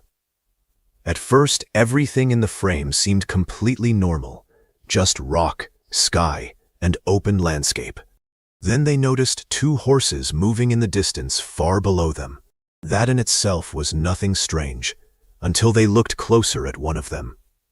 One of the horses had a pair of giant wings spread wide open on both sides of its body. For a moment they thought their eyes were playing tricks on them. Then the winged horse proved it was real. It ran forward, lifted off into the air, flew a short distance across the ground, and then calmly came back down and landed, as if it were the most natural thing in the world. Stunned and shaking, the couple posted the video to Instagram, where viewers immediately assumed they had somehow filmed Pegasus, the legendary winged horse from Greek mythology. From a creature of the daylight sky, we now move into the darkness, where an infrared lens caught something glowing that should not exist. On a gloomy, moonless night in the Nicolet National Forest, a hunter was using an infrared drone to scan the area when he stumbled onto something bizarre. The drone reads heat, so animals normally show up as soft, familiar shapes glowing gently in the dark. But this entity was different in every way. It moved on all 4 legs, low to the ground, and it had a sharp, narrow face surrounded by an unusual, bright yellow glow that did not match the normal body heat of any animal he knew. It did not behave like a deer, a coyote, or anything else native to those woods. Genuinely unnerved by the unidentified creature lurking so deep in the forest, the hunter chose to save the footage despite all the questions it raised in his mind. That chilling clip still leaves an enormous question mark over what exactly is out there, hidden in the dark secrets of the wild night. And speaking of shapes moving among the trees, the next encounter reignited one of the most famous debates in the world. While simply testing some equipment in the pristine mountains of Colorado, a drone accidentally captured the silhouette of a mysterious creature moving among the trees below. At first it was just a dark shape, easy to dismiss, but as the drone drifted closer to get a better view, the figure revealed a distinctly human-like, 2-legged way of walking, upright and steady, appearing and then disappearing deep within the forest cover. The quality of the frame was not sharp enough to show clear details of a face or features, which only made it more frustrating and more intriguing at the same time. Its solitary, deliberate movement and bizarre appearance instantly reignited the endless debate about a real Bigfoot encounter, this time captured from the air rather than the ground. It remains a chilling, haunting piece of footage set against the raw backdrop of the wild, and from a monster on the ground, let us look at a tragedy on the tracks. Flying over the Adamaus area in Spain on January 20, a drone captured a scene that is genuinely difficult to look at. Spread out below was the devastated aftermath of the country's second train accident in just a single week. Seen from directly overhead, the giant red and white passenger carriages now lay tilted, mangled, and smashed apart, exposed among a field of scattered debris across the tracks. The overhead view strips away any distance and forces you to take in the full scale of the wreck at once. In stark contrast to all that destruction was the sight of rescue workers in bright red and yellow uniforms, urgently climbing over the deformed, crumpled carriages, searching for victims trapped inside, while heavy cranes were brought in to begin clearing away the tragedy. Now I want to hear from you. Out of all 20 of these, which one do you think actually has a real explanation, and which one truly cannot be explained? Drop your answer in the comments below, because I read every single one. If this video gave you chills, do me a favor and hit that like button. It genuinely helps more people find footage like this. And make sure you are subscribed, because I am already digging through more recordings for the next one, and trust me, some of what I have found is even harder to explain than what you just saw. I will see you in the next video. Your backyard. Fenced in, secluded, private. A place where you would never expect someone, or something, to be standing silently in the dark and watching you the entire time. But security cameras are everywhere these days, and they are starting to capture things that no one ever noticed before. Tonight, we will go over the 20 creepiest encounters ever recorded in a backyard. Make sure to watch until the end, because number 1 is one of the most chilling true crime stories to ever occur in a quiet suburban neighborhood, where absolutely no one saw it coming. In Warrulan, Australia, a woman named Kay Shering shared a security camera video from her backyard that left the local community on edge. The clip shows an unidentified man walking into her yard late at night, holding a pair of shoes. He walks toward a patio table, bends down as if looking for something underneath it, and then quietly walks away. Shering called the police, but so far no one has been able to identify the man or figure out what he was actually looking for.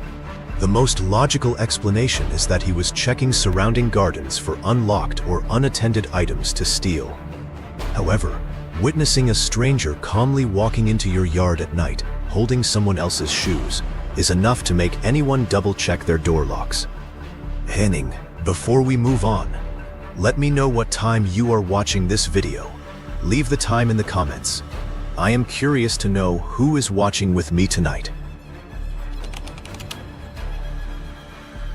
In 2016, during a time when the entire country was panicking over creepy clowns, a Texas homeowner woke up to find his back gate wide open. When he checked his security cameras, he saw a man in a full clown costume, complete with a mask and a knife strapped to his belt, casually walking around the property.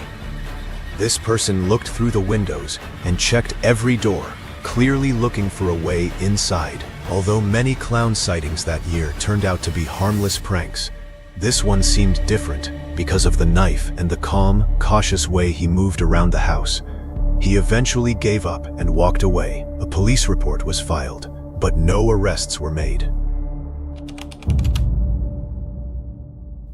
A Reddit user named Buddy Prize was staying at his grandmother's house with his dog when they both noticed something strange out the window. Behind a shed in the backyard, a dark figure appeared, partially obscured.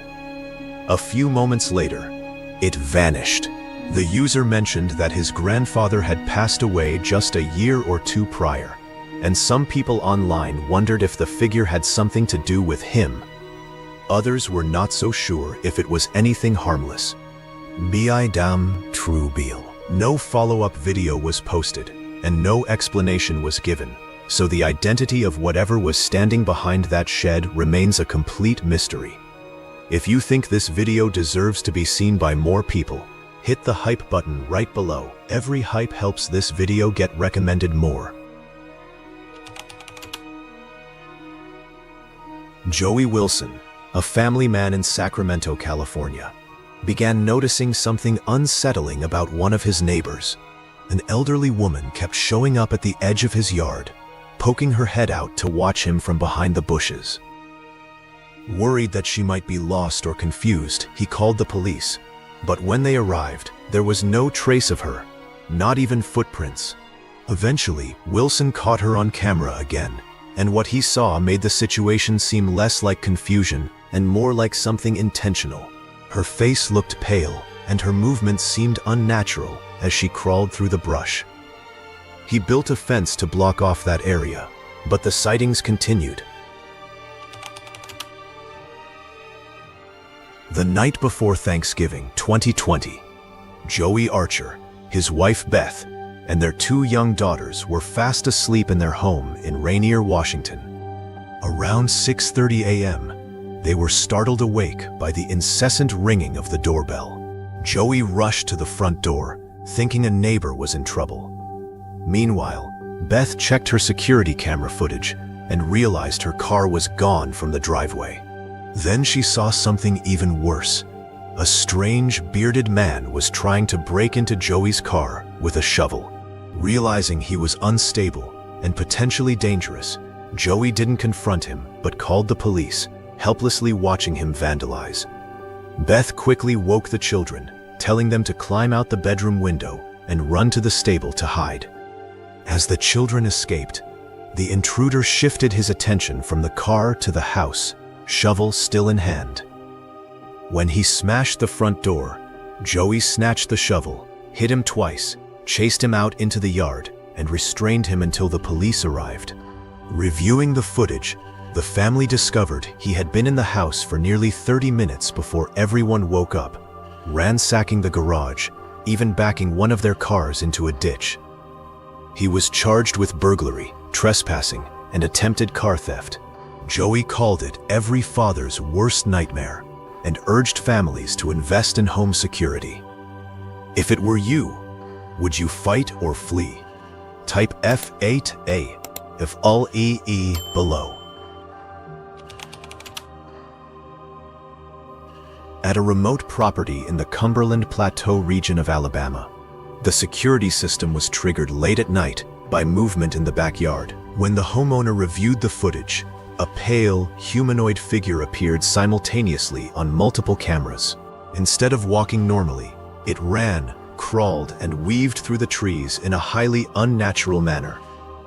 At one point, it stood right outside a window, staring inside, while the family dog remained completely silent, just staring back in fear. Since the property is isolated and surrounded by dense woods with no roads nearby, it is very hard to explain who or what would be wandering out there in the middle of the night.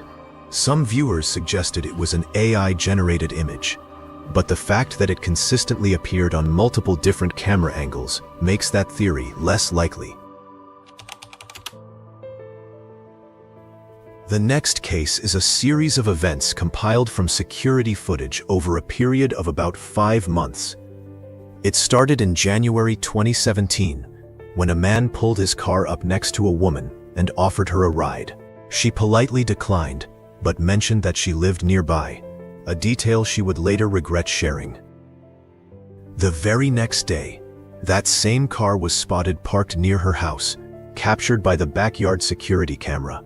Over the following weeks, that car repeatedly reappeared in the neighborhood, clearly watching the house. At one point, the man approached her again, this time claiming he needed help with his chores. She refused, but he did not stop there. Later footage showed him driving a completely different vehicle up to her mailbox and leaving a note inside, this time with his phone number on it. She never called him. Instead, she went straight to the police station.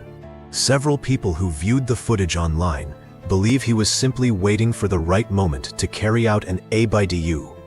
If you are finding this engaging, do not forget to subscribe to the channel and turn on notifications. Every week I post real videos that will make you double-check your door locks.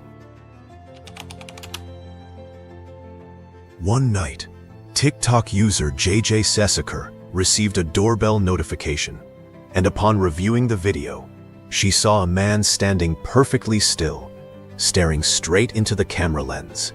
He maintained eye contact for several seconds, almost as if he knew exactly where the camera was and wanted whoever was watching to know he was there. Then, he calmly reached out and tried the doorknob. When it did not open, he stepped back, waved at the camera, and walked away. Some viewers thought they could see a drawn-on mustache on his face, possibly as a disguise, but it is hard to say for sure. What is certain is that he made no effort to hide his face, which is even creepier than if he had. Dooning Bull Davis lives on the Lewis Bull Tribe Reserve in Alberta, Canada. One quiet evening at home with her family, they all started hearing strange noises coming from the bushes in the backyard. When they looked outside, they saw nothing. Naun mai samdia. What happened next made this incident go viral online. The entire family heard the exact same bizarre sound, a raspy, childlike voice coming from somewhere out in the yard. At first they thought it might be an animal or someone hiding nearby, but then the voice started repeating their exact words back to them in a mocking tone, followed by chilling laughter. No, then it got worse. The voice asked, "Wanna play?" That was when the family decided they had heard enough and called the police. Officers thoroughly searched the bushes but found no one. No one. To this day, Dooning says the whole ordeal remains unexplained, and many believe it could be some kind of creature tied to local folklore surrounding the reserve. The voice asked, "Wanna play?" If this line gives you goosebumps, comment the number 12 and brace yourself, because what is coming up next is much harder to explain. A man named Jeff Richards spent years documenting the disturbing behavior of a neighbor. Beginning in 2017, Jeff posted security footage showing a man lurking around his property late at night. At first glance, the clips were unremarkable. Just a person moving around in the shadows, always outside the fence and not lingering. But as time went on, the behavior became increasingly disturbing. The man frequently peered over Jeff's fence and in some videos even carried a rifle, claiming it was for hunting birds. Eventually, he began interacting directly with the camera, staring with a chilling grin, shining a flashlight into the lens, and making obscene gestures. Jeff revealed that this man had been behaving this way for over 30 years and had been caught taking pictures of his children when they were 6 and 8 years old. The police were reportedly alerted but did not take action. Eventually, Jeff built a tall fence to block the view, though the strange nighttime visits never completely stopped. A man named Greg recounts that after his grandfather's death, he inherited a secluded log cabin deep in the woods. His plan was simple: live there through the winter and then sell it. But almost immediately upon arriving, he began hearing footsteps outside at night. Greg started posting photos and videos on Twitter. The first was a strange wooden symbol hanging on a doorknob. Over time, more and more similar symbols appeared scattered across the property, and he had no idea who or what had placed them there. His followers were captivated, eager to see how the story would end. Then the video that went viral appeared, a pale, bald woman with no visible eyes, standing silently in the darkness, staring at the house. Many believed she was involved in some kind of witchcraft or ritual. Then, in 2019, Greg's updates suddenly stopped. To this day, no one knows what happened to him or who that woman was. In August 2016, a channel called Urban Exploration uploaded a video showing a man in a black hoodie standing motionless near a staircase, staring up at a resident's apartment window. According to the cameraman, this man had appeared outside the building for 4 consecutive nights, always around 3 a.m. After about a minute of watching the completely still figure, the cameraman finally decided to confront him, running down the stairs and outside. By the time they arrived, the man had completely vanished. No one ever found out where he went or who he was, and this case remains one of the most unsettling, unsolved stalking mysteries ever captured entirely on camera.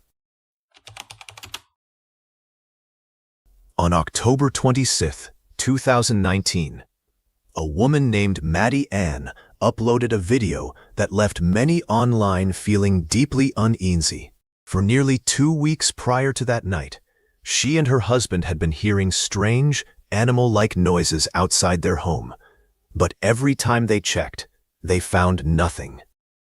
Finally, one night, with her phone in hand, she decided to record it herself to investigate the sounds. She searched the entire yard, but did not see anything unusual at the time. It was not until she reviewed the footage later that she noticed a skinny, pale figure standing behind a tree, watching her. As soon as her flashlight beam swept past, the figure quickly disappeared. The next morning, she and her husband found bare footprints in the yard, measuring about 16 inches long, in near freezing temperatures. To this day, no one knows what was standing in that yard, or why it was walking around barefoot in the freezing cold. Human, animal, or something else? Type your guess below in a single word. The next video was posted on TikTok by an account named Sunwell and quickly went viral. The footage shows massive tree branches snapping and falling from a towering tree in the dead of night. The person filming stands in their backyard, visibly terrified, explaining that whatever is causing this level of destruction is much stronger than any normal animal, even a bear. He describes hearing sounds like 2 large creatures fighting in the tree, snapping branches thicker than his own body and throwing them to the ground. He says this is not the first time he has gone outside to investigate this noise, and during a previous visit, whatever was up in the tree actually threw a branch straight at him. The comments section flooded with theories, ranging from an aggressive bear to something far stranger, but no one has ever confirmed exactly what was up in that tree.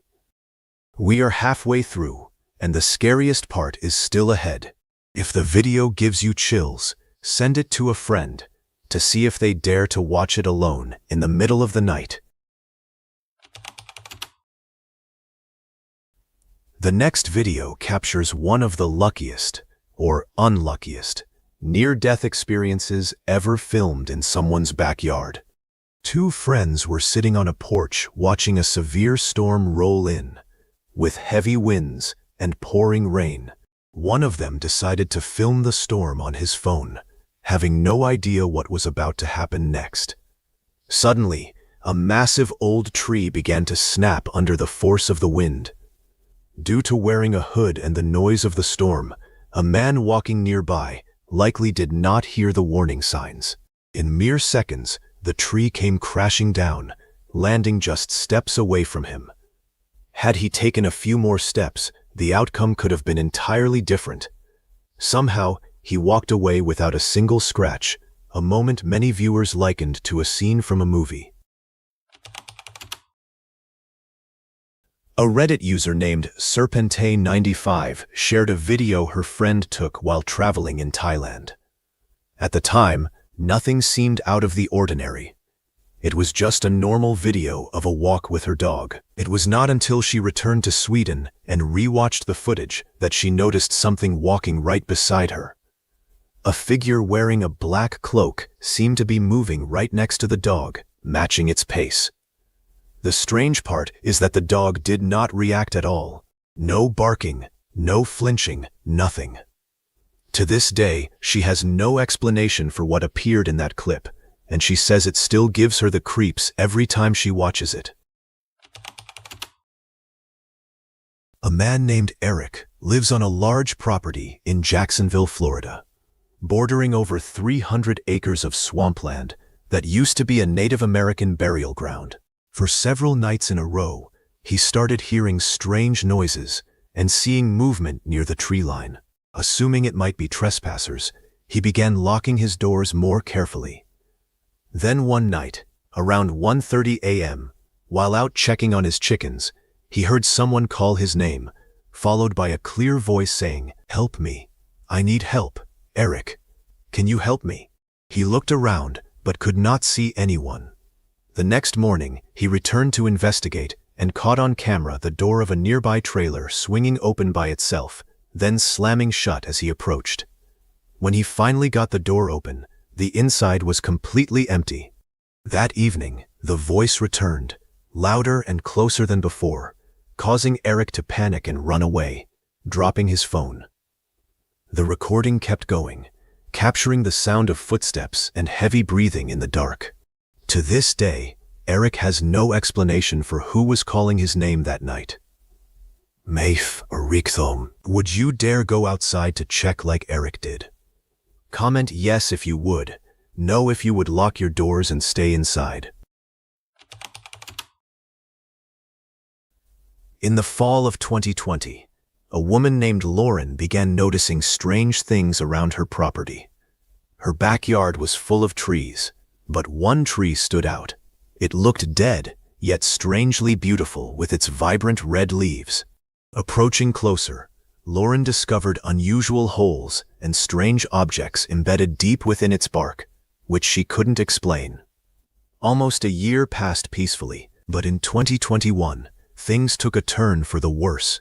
Along the fence, someone had placed gruesome objects on most of the posts: bones, broken dolls, and things resembling horns or skulls that she couldn't identify. A prank or something more serious. A few days later, she began hearing noises in the yard at night, but each time she checked, there was no one there. Then one night, while she was on the phone, the front door suddenly slammed shut and locked behind her. Lauren was locked outside, while her dog Luna was trapped inside, barking and pacing anxiously back and forth by the window. 2 months passed peacefully, until one late night, the silence was broken by knocking on the window. Lauren looked out, searching the backyard. Still no one was there. To this day, no one knows who or what was trying to frighten her in such a bizarre way. If you have watched this far, it means you are truly invested. Do not just stop at the like button. Hit hype too. It only takes a few seconds, but it helps this video reach much further. In Carrollwood, Florida, a quiet neighborhood has concealed a dark secret for years. In May 2021, neighbors became worried when a woman named Karen Pye suddenly disappeared. No one suspected what lay beneath the backyard of the house where she lived with her sister.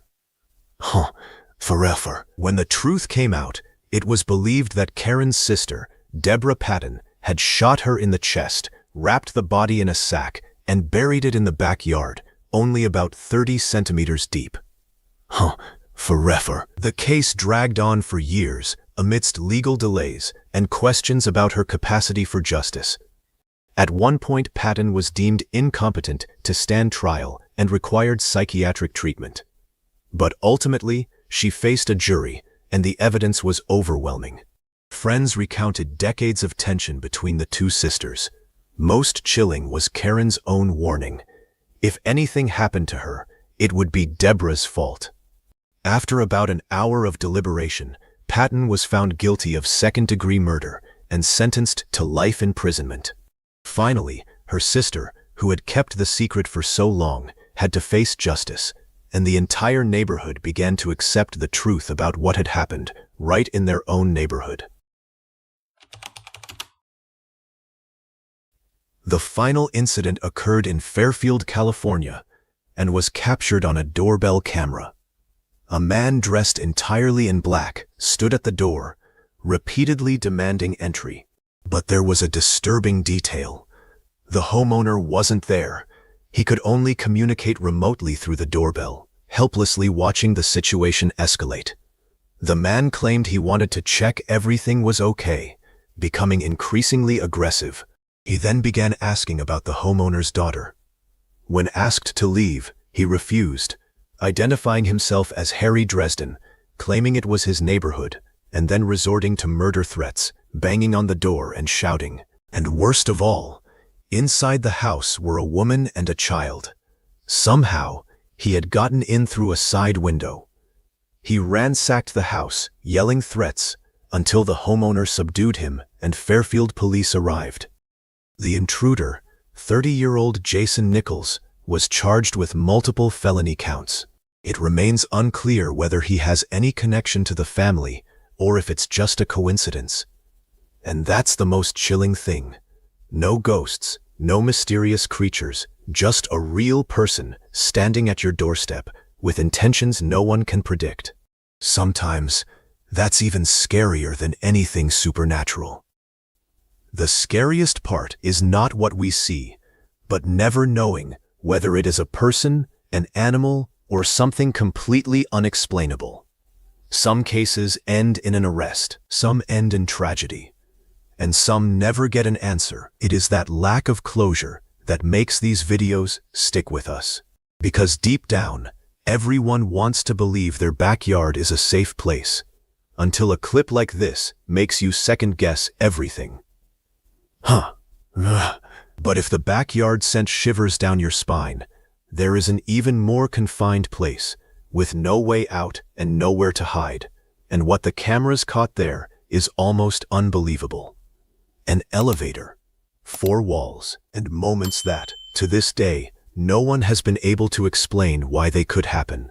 The video playing on your screen right now will show you the most chilling scenes ever captured by elevator cameras, and the first one alone is enough to give you goosebumps. Keep watching right now. What if the most terrifying thing buried under Antarctica is not a monster, not an alien ship, not a secret Nazi base, but something far worse than all of those? What if it is just data? Cold, undeniable data that tells us exactly where we are heading and how much time we have left to change course. Chinese scientists have gone to the ends of the earth. They drilled through miles of ancient ice. They mapped mountains that no human eye has ever seen. And what they found did not just shake the scientific community. It is a warning sent to every coastal city on the planet. A warning that most of us are still ignoring. So what exactly is buried under the ice? Why are the major powers rushing in so aggressively? And what will happen when that 2048 deadline knocks on our door? Here is what Chinese scientists actually found, and here is why we should all be shivering. Most people would be shocked to learn that until 1980, China had absolutely no presence in Antarctica. No icebreakers, no polar scientists, not a single facility, a complete zero. Yet only 5 years later, in 1985, they had a year-round research station on one of the deadliest lands on the planet. That is not just impressive, it is suspiciously fast. 1. In November 1984, China organized its first entirely self-reliant Antarctic expedition. A team of 591 people left Shanghai, crossing the ocean to King George Island. And there, amidst the wind and snow, they began building what would later be known as the Great Wall Station. The station was completed in just 40 days. Let us pause at that number. 40 days, in a place where merely surviving is already a battle. Then just 4 years later, they built their second station, Zhongshan, over 3,000 kilometers away from the first. Joe Rogan once asked the exact question many people are thinking. If there is only ice down there, why are so many countries so tightly bound to it? It is a valid question, and China suddenly rushing into Antarctica Building 2 massive stations within 10 years shows their motives go far beyond pure science. Mend, could they have known something that other countries missed? Or worse, something they absolutely do not want to share? The secrecy only thickens the mystery.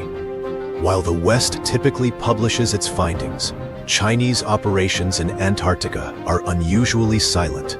But behind that silence, they relentlessly expand, relentlessly drill deeper, and what they ultimately found beneath the ice would shake the entire scientific community. But wait, before we dive deeper, I am curious. Where in the world are you watching this video from? Drop your city name in the comments. I want to know from how many places the Antarctic mystery is being followed. And this is where the story takes an unexpected turn. China's first major breakthrough in Antarctica did not come from radar. It did not come from satellites. It came from poop. That is right, penguin guano. In 2000, Chinese geochemist Sun Liguang published a groundbreaking study in Nature, one of the most prestigious scientific journals in the world. While the whole world was busy drilling ice cores and chiseling rocks, he turned to something everyone else walked past without a second glance. Frozen layers of penguin guano, accumulated over thousands of years along Antarctic coastal colonies. And as it turns out, each of those layers is a diary page. They record the chemical traces of diet, behavior, and most importantly, the environmental conditions of each era. Piecing the layers together, Sun constructed a timeline of penguin colonies spanning thousands of years. And penguins, unexpectedly, are astonishingly accurate climate witnesses. When the Earth warmed, their flocks boomed. When sea ice changed and the food chain collapsed, their populations plummeted. In other words, penguin guano does not just tell the story of the birds, it tells the story of the entire planet. And here is the part that gives you chills. The same method revealed population declines that coincided with past warming periods. If penguins struggled to survive when temperatures rose slowly and naturally, what awaits them, and US, facing the rapid human-caused warming today? Joe Rogan would probably lean into the mic and say, "So we have thousands of years of climate data recorded in bird poop? That is crazy." And he is right. Because the greatest stories are not always told by the loudest voices. Sometimes they are told by the quietest creatures, leaving forgotten traces in the ice. But this is just the beginning. China's next discovery goes much deeper, and things are about to get much, much weirder. If you think this video deserves to be seen by more people, hit the hype button right below. Every hype helps this video get recommended more. Forget about penguin guano for a moment. The next discovery leads us to a place so remote and harsh that it is no different from another planet. Dome Ergus, also known as Dome A, the highest and coldest point in all of Antarctica, where temperatures drop to nearly 60 degrees below zero, where just standing is enough to make your blood oxygen plummet. There is no place on Earth like it. It was here, in 2004, that China launched its most ambitious project, drilling deep into the ice to extract ice cores that had not seen sunlight for thousands of years. And year by year, they drilled deeper, further, using equipment they built themselves, capable of withstanding that frozen hell. This is not just science, it is a statement. We are no longer just playing the game, we are leading it. So why are these ice cores so important? Because of everything.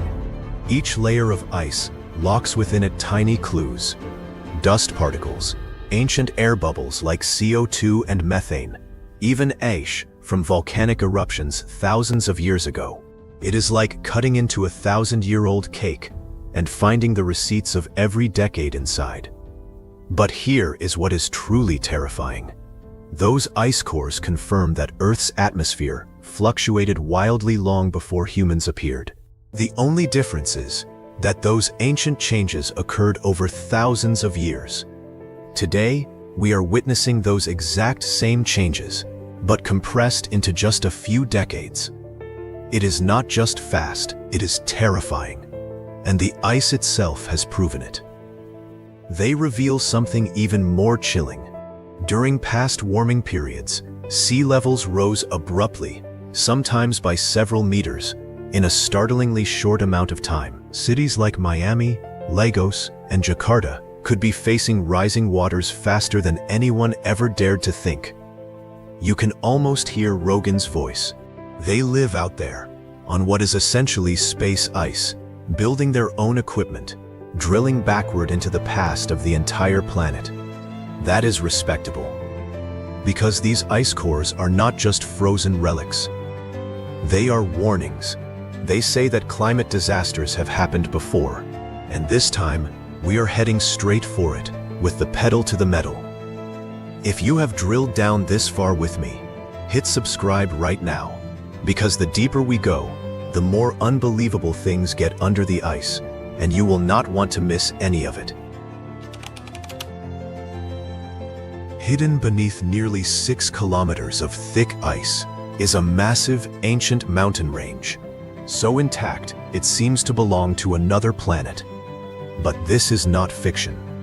This is what Chinese scientists discovered in East Antarctica, the Gamburtsev mountain range. The scientific community calls them by a more chilling name, the Ghost Mountains. And that name is entirely deserved. These peaks are over 9,800 feet high, stretching 750 miles across the most remote land on Earth. Yet no human has ever seen them with their naked eyes, completely buried under colossal ice, invisible, untouchable, silent. Until China entered the game, using ice-penetrating radar, seismic imaging, and satellite data, they probed through the ice and mapped an entire hidden world below. Long, narrow valleys, steep mountain slopes, the remnants of massive tectonic forces that fractured and shaped this continent hundreds of millions of years ago. But here is what is both fascinating and concerning. Those mountains may be ancient, but their influence remains intact today. As Antarctica warms and the ice begins to shift, the underlying rock structure itself will determine how fast the ice melts. If the bedrock is full of ancient fractures and weak zones, part of the ice sheet could collapse much faster than any current model predicts.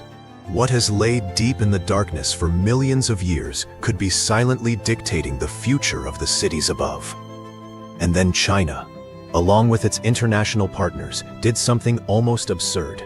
They created a digital map called BedMap 2, showing what Antarctica would look like if all the ice vanished in an instant.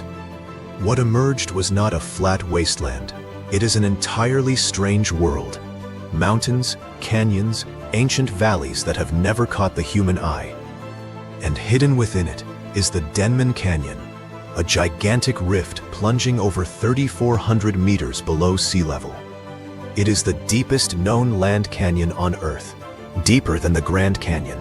It just sits there, completely invisible, unless you strip away the ice in a computer model. As Rogan might exclaim, they found an entire mountain range buried under Antarctica, and it could be one of the things that determines how fast sea levels rise.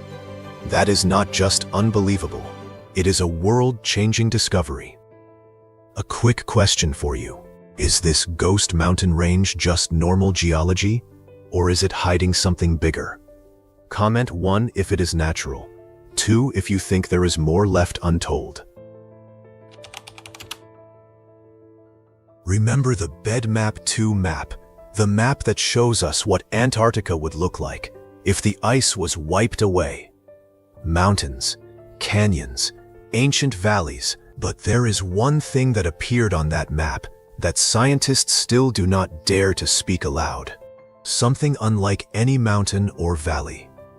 A circle.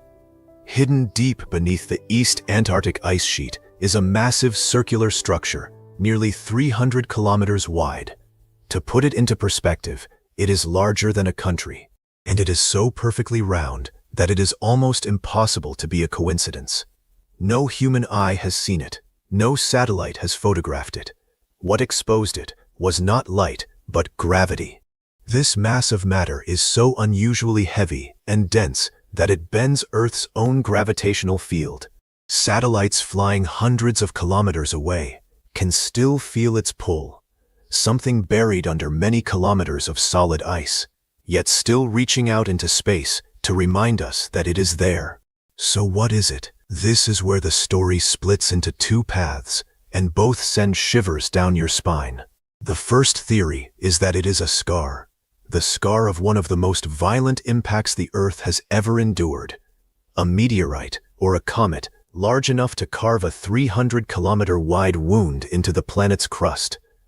If true, then what lies beneath that ice is no ordinary rock. It is the remnant of the day the sky fell. The second theory sounds more scientific, but is not any more comforting. It was shaped by colossal geological forces operating deep within the Earth's crust, from a time long before humans ever existed. And here is the part that gives you goosebumps. We do not know. We truly do not know. Not a single drill has touched it. No one has extracted a piece of rock from inside it. It just lies there, silent, larger than many countries, older than humanity, and completely undeciphered.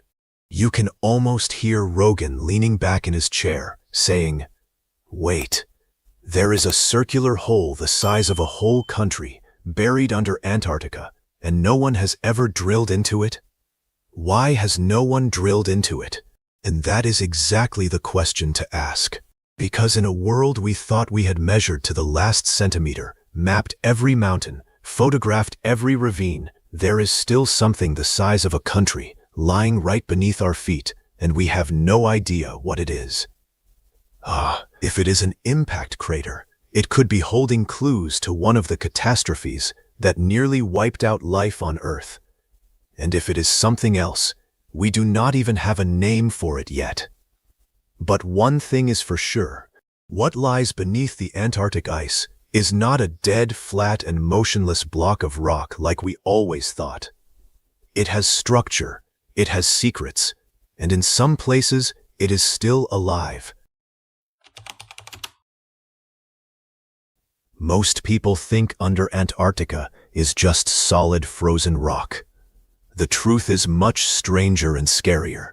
A part of West Antarctica sits right on top of dozens of active volcanoes. They rarely erupt through the ice because the immense weight of the ice pins them down. Instead, the heat silently accumulates underneath, melting the ice from the bottom up, creating chambers of water and heat hidden deep in absolute darkness. This is why some areas in West Antarctica are losing ice much faster than predicted. The ice is not just melting from the top down, it is also being melted from underneath. One of them, Mount Erebus, juts right out of the ice, the southernmost active volcano on Earth. The heat from its vents carves out caves right inside the ice. And inside those caves, scientists found moss, algae, and DNA sequences that do not match any known species on this planet. Read that sentence, DNA sequences that do not match anything we have ever cataloged. Life hiding in a warm pocket amidst one of the coldest places in the world. It sounds like science fiction, but no, it is real. And there is something lying even deeper.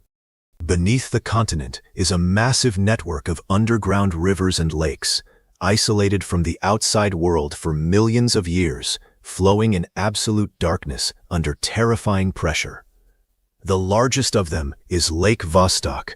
It stretches about 250 kilometers, wider than the country of Belgium, buried deep under kilometers of solid ice. And here is the detail that sends chills down the spine. It has been sealed under that ice for 15 to 25 million years. Sunlight has never touched it. Outside air has never gotten in. That lake has rested in absolute darkness, longer than humanity has existed on Earth. And Vostok is not alone at all. Scientists have identified nearly 700 underground lakes scattered across Antarctica, many connected by subterranean rivers flowing through cracks in the rock. The water builds up until the pressure bursts, and then billions of gallons rush hundreds of miles underground in just a few days. When those underground floods occur, the entire ice surface above swells and then drops by several meters. This supposedly motionless land is actually alive, breathing, shifting. Then there is Blood Falls. In a remote valley in East Antarctica, a stream of crimson liquid seeps from the base of a glacier, staining the white ice red. When the first explorers saw it in 1911, they were stunned. No one could explain that red color. The explanation is even stranger than any theory they imagined. Blood Falls originates from an ancient saltwater source, twice as salty as the ocean, trapped under the ice for millions of years. When that water hits the air, the iron in it reacts with oxygen and turns red almost instantly. It looks like blood, but in reality, it is a chemical signal from a mysterious world still active beneath the ice. And it is precisely iron-rich areas like these that Chinese geological teams are monitoring closely. Because where there are rich minerals, there could be precious resource deposits hiding. And that leads us to the part of the story that almost no one is willing to talk about. Wowthon this be a halfway. Before I reveal it, take a guess for yourself. By 2048, will the ban on Antarctic mining be broken? Drop your prediction below and see how right you are. This is where science meets power, and also where the story becomes truly alarming. In 1959, 12 countries signed the Antarctic Treaty, declaring the continent a place dedicated exclusively to peace and scientific research. The treaty bans military activities and sets aside territorial disputes. Later, in 1991, the Protocol on Environmental Protection added a specific ban on mining and mineral resource extraction. For decades, this framework has kept Antarctica off limits to commercial exploitation. But there is one clause that almost no one mentions. Starting in 2048, the treaty parties can request a formal review of the mining ban. That does not mean mining will automatically be allowed. Any change would require broad international consensus. But 2048 is the first time the current ban can be reviewed. And that day is approaching closer than we think. Building year-round research stations, airfields, supply chains, and long-term scientific programs in one of the harshest environments on Earth takes decades.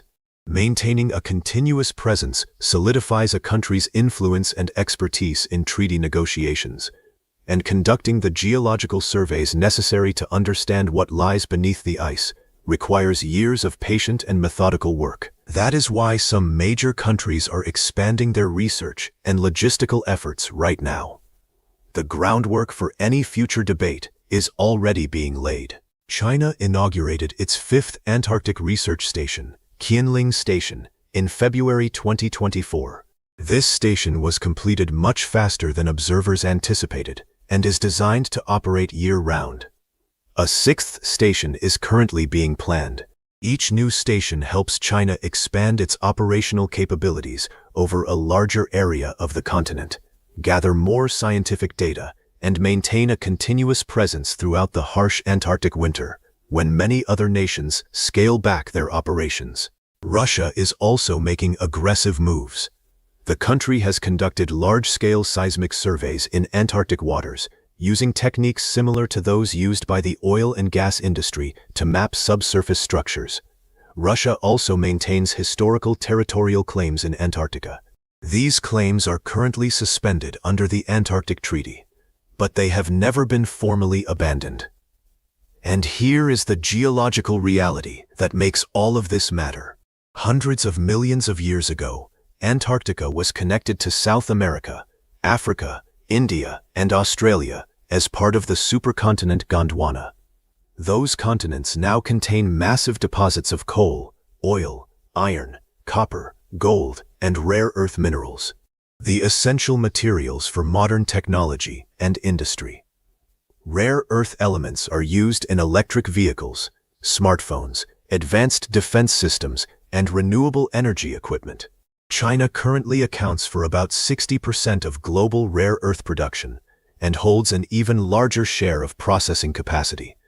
Any region with similar geological potential becomes an object of intense strategic interest. Survey data and geological models suggest there could be significant oil and gas resources lying beneath Antarctic waters, along with mineral-rich areas on the continent itself. And right now, in 2026, not a single one of those resources can be commercially extracted. They are all protected by international law. But that protection is not guaranteed forever. If you have watched this far, it means you truly care. Do not just stop at the like button, hit hype as well. It only takes a few seconds, but it helps this video fly many times further. So let us go back to where we started. Chinese scientists have gone to the ends of the earth. They read thousands of years of climate history in penguin guano. They drilled into untouched ice and extracted the prehistoric atomosphere of the earth itself. They mapped an entire buried mountain range that no one has ever seen.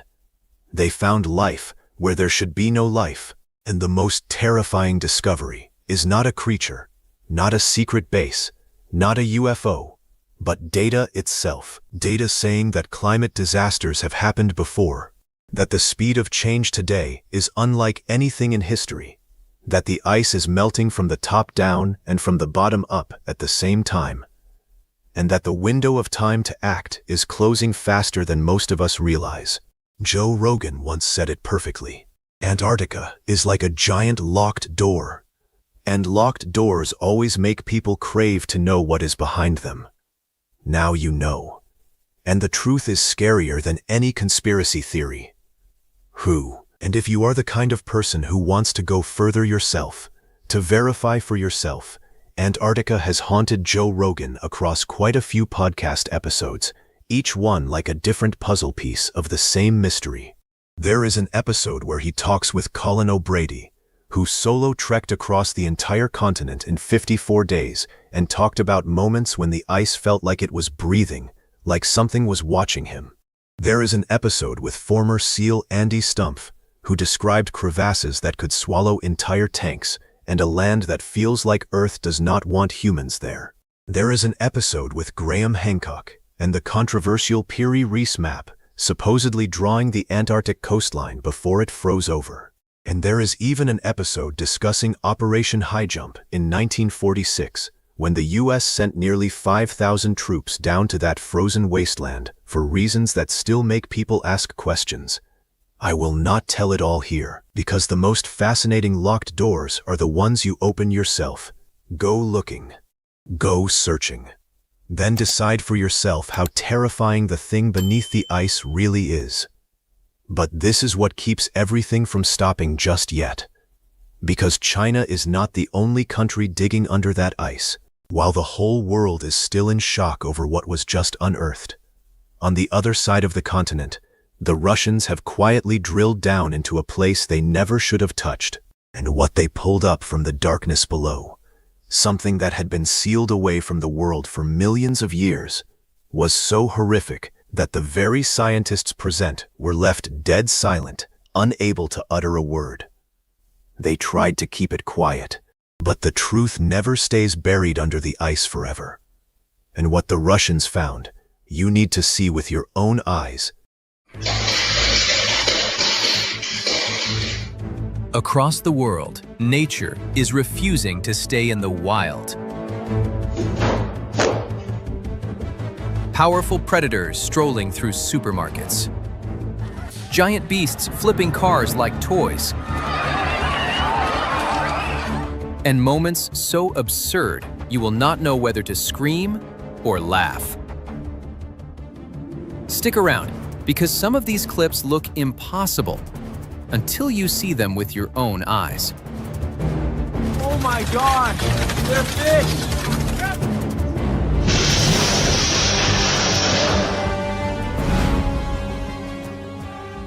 A store employee is relaxing behind his counter, expecting nothing out of the ordinary. Then, in a split second, everything changes. Two massive bulls, locked in a furious street fight, come crashing straight toward the glass storefront. The window explodes, and one of these enraged animals is thrown directly inside the shop. Now the employee is trapped. His only exit is blocked by hundreds of pounds of raw muscle and fury. All he can do is press himself into the corner, huddling in pure panic, forced to witness a real bullfight erupting right at his place of work. But if you think an animal barging into a store is shocking, just wait for the next moment. A security camera captured aggressive wild monkeys circling a home, searching for a way in through a partially opened glass window. Their target was chilling. A crib where a baby lay crying helplessly. Before the mother could even react and rush to intervene, an unexpected defender appeared out of nowhere. The family's own tiny pet monkey did not hesitate for a second. It lunged straight to the edge of that window, wrestling and driving back its own wild relatives to guard the youngest member of the family. Outnumbered and outsized, this little creature refused to back down until the wild intruders scurried away in defeat and the window was finally shut. It is a beautiful reminder that courage comes in small packages. Where are you watching this video from? Does your pet have what it takes to defend your family like this tiny hero? Tell us your best pet stories in the comments. In a quiet home, the footage shows an enormous black bear strolling inside as if it owned the place. The bear walked directly into the kitchen, reached out with one paw, and pulled open the freezer drawer with the skill of someone who had clearly done this before. It rummaged around, searching for something specific. And then it found true love, a box of frozen lasagna. Gripping its prize firmly in its jaws, the bear calmly turned, climbed back out through the same window it entered, and vanished into the night. The homeowner was left with nothing but a wide-open refrigerator and a story nobody would believe without the video. It is oddly funny, but the next clip flips that humor into something far more heart-stopping. A busy, ordinary neighborhood transformed into a scene of pure chaos when an uninvited giant arrived, a wild forest elephant wandering freely in broad daylight. Its sudden appearance sent residents scattering in every direction, abandoning their motorbikes and market stalls in a desperate rush to escape. Then came the moment that made everyone hold their breath. The elephant chased down and knocked over an elderly man right in the middle of the street.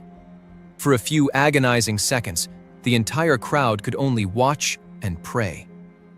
Thankfully, the massive animal simply sauntered onward, flipping a few motorbikes as a warning of its raw power, before continuing its destructive journey through the streets. But not every dangerous visitor announces itself so loudly. The next one struck silently, from just inches away. What do you usually do when walking home? Probably glued to your phone, just like the man in this clip. A security camera captured a heart-stopping moment as he leisurely stepped onto his front porch, completely unaware that death was lurking right under his feet. Suddenly, a long snake from a blind spot launched a lightning-fast strike, hurtling straight toward him at terrifying speed. Survival reflexes saved the man's life as he jumped in shock, frantically backed away, and tumbled backward onto the gravel yard. A costly warning. Put your phone away and always keep an eye on your surroundings. In Florida, encountering alligators is not uncommon, but this sight still startled anyone who saw it. On a peaceful early morning, police cameras captured the moment a giant alligator over 10 feet long casually strolled right across the lawn in front of a resident's home. It calmly slithered across the driveway and even lounged around for a bit, as if it were its own private yard. After making the entire neighborhood hold its breath, the giant slowly crawled down the slope and plunged into a nearby lake. A carefree appearance, but enough to freeze the hearts of the entire residential area. Is anyone watching this video from Florida? Is this a normal Tuesday for you guys? Please share your thoughts in the comments. This next scene feels like it belongs in a cartoon, but it really happened at a convenience store in California. A massive black bear weighing over 400 pounds repeatedly returned in the middle of the night for one reason only: to steal candy. When a brave employee tried to stop it, the bear lunged forward to intimidate him, and the poor guy had no choice but to raise his hands in complete surrender, as if to say, "Take whatever you want." And the bear did exactly that. It calmly walked to the shelf, grabbed a bag of Snickers, and left. A few nights later, this determined guest broke in again, this time sprawling flat on the floor to enjoy an entire box of candy before authorities finally relocated it. Have you ever imagined that a knock at your door could come from one of the most dangerous predators on Earth? This security footage captured an unbelievable scene in the hallway of a home. A magnificent, light-furred lion casually strolling around inside. But the tension reached its absolute peak when the lion approached a white door and suddenly reared up onto its hind legs. Watch the way it used its sharp claws to scratch and pound frantically at that door, as if demanding to force its way through into the next room. The only thing standing between safety and disaster was a thin, wooden barrier. What would happen if that door failed to hold? But danger does not always come from a single animal. Sometimes it arrives as an unstoppable wall of stampeding giants.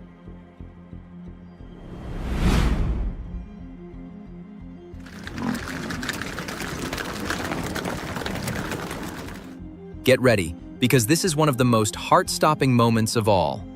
While driving across a bridge, motorists were suddenly startled by clouds of dust rising in the distance. Just seconds later, an entire herd of bison surged forward, flooding the road completely. Dozens of animals, each weighing close to a ton, thundered past the windows of the cars, from aggressive adults to running calves. Trapped in the middle of this living storm, the people inside the vehicles could only hold their breath and pray as the ground itself shook beneath them. There was no gap to escape through, no way to speed away, only the overwhelming force of the wild pressing in from every side. It was a raw display of nature refusing to yield to concrete and steel.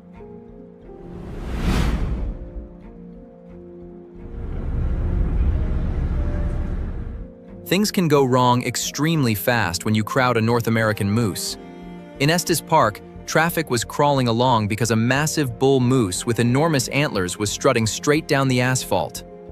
Trying to squeeze through a narrow gap, a blue pickup truck accidentally provoked the animal. In an instant, the moose lowered its head and delivered a thunderous blow, driving its sharp antlers directly into the side of the truck with a crashing impact. The sound alone was enough to make bystanders flinch.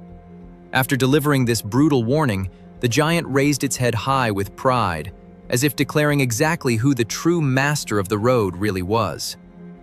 It was a humbling reminder that our vehicles are no match for an animal built for combat.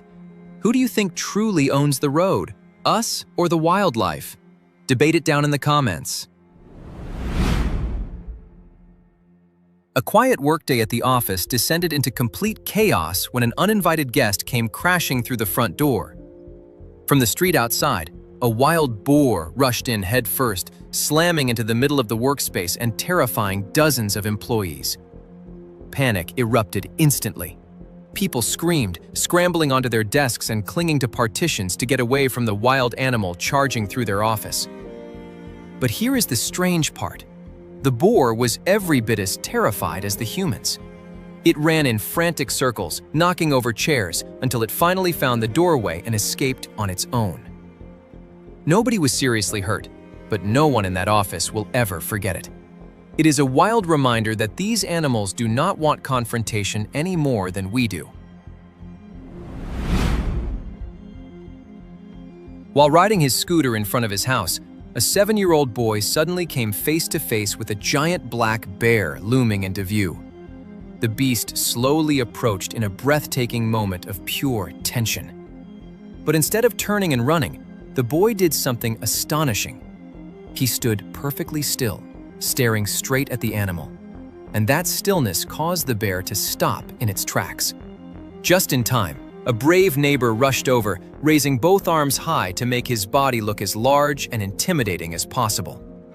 This overpowering psychological tactic worked perfectly, scaring the bear into turning tail and fleeing.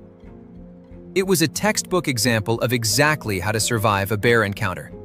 That boy's calmness saved his life. But calm was nowhere to be found on the streets of New York, where an escaped animal led police on a 2-hour chase.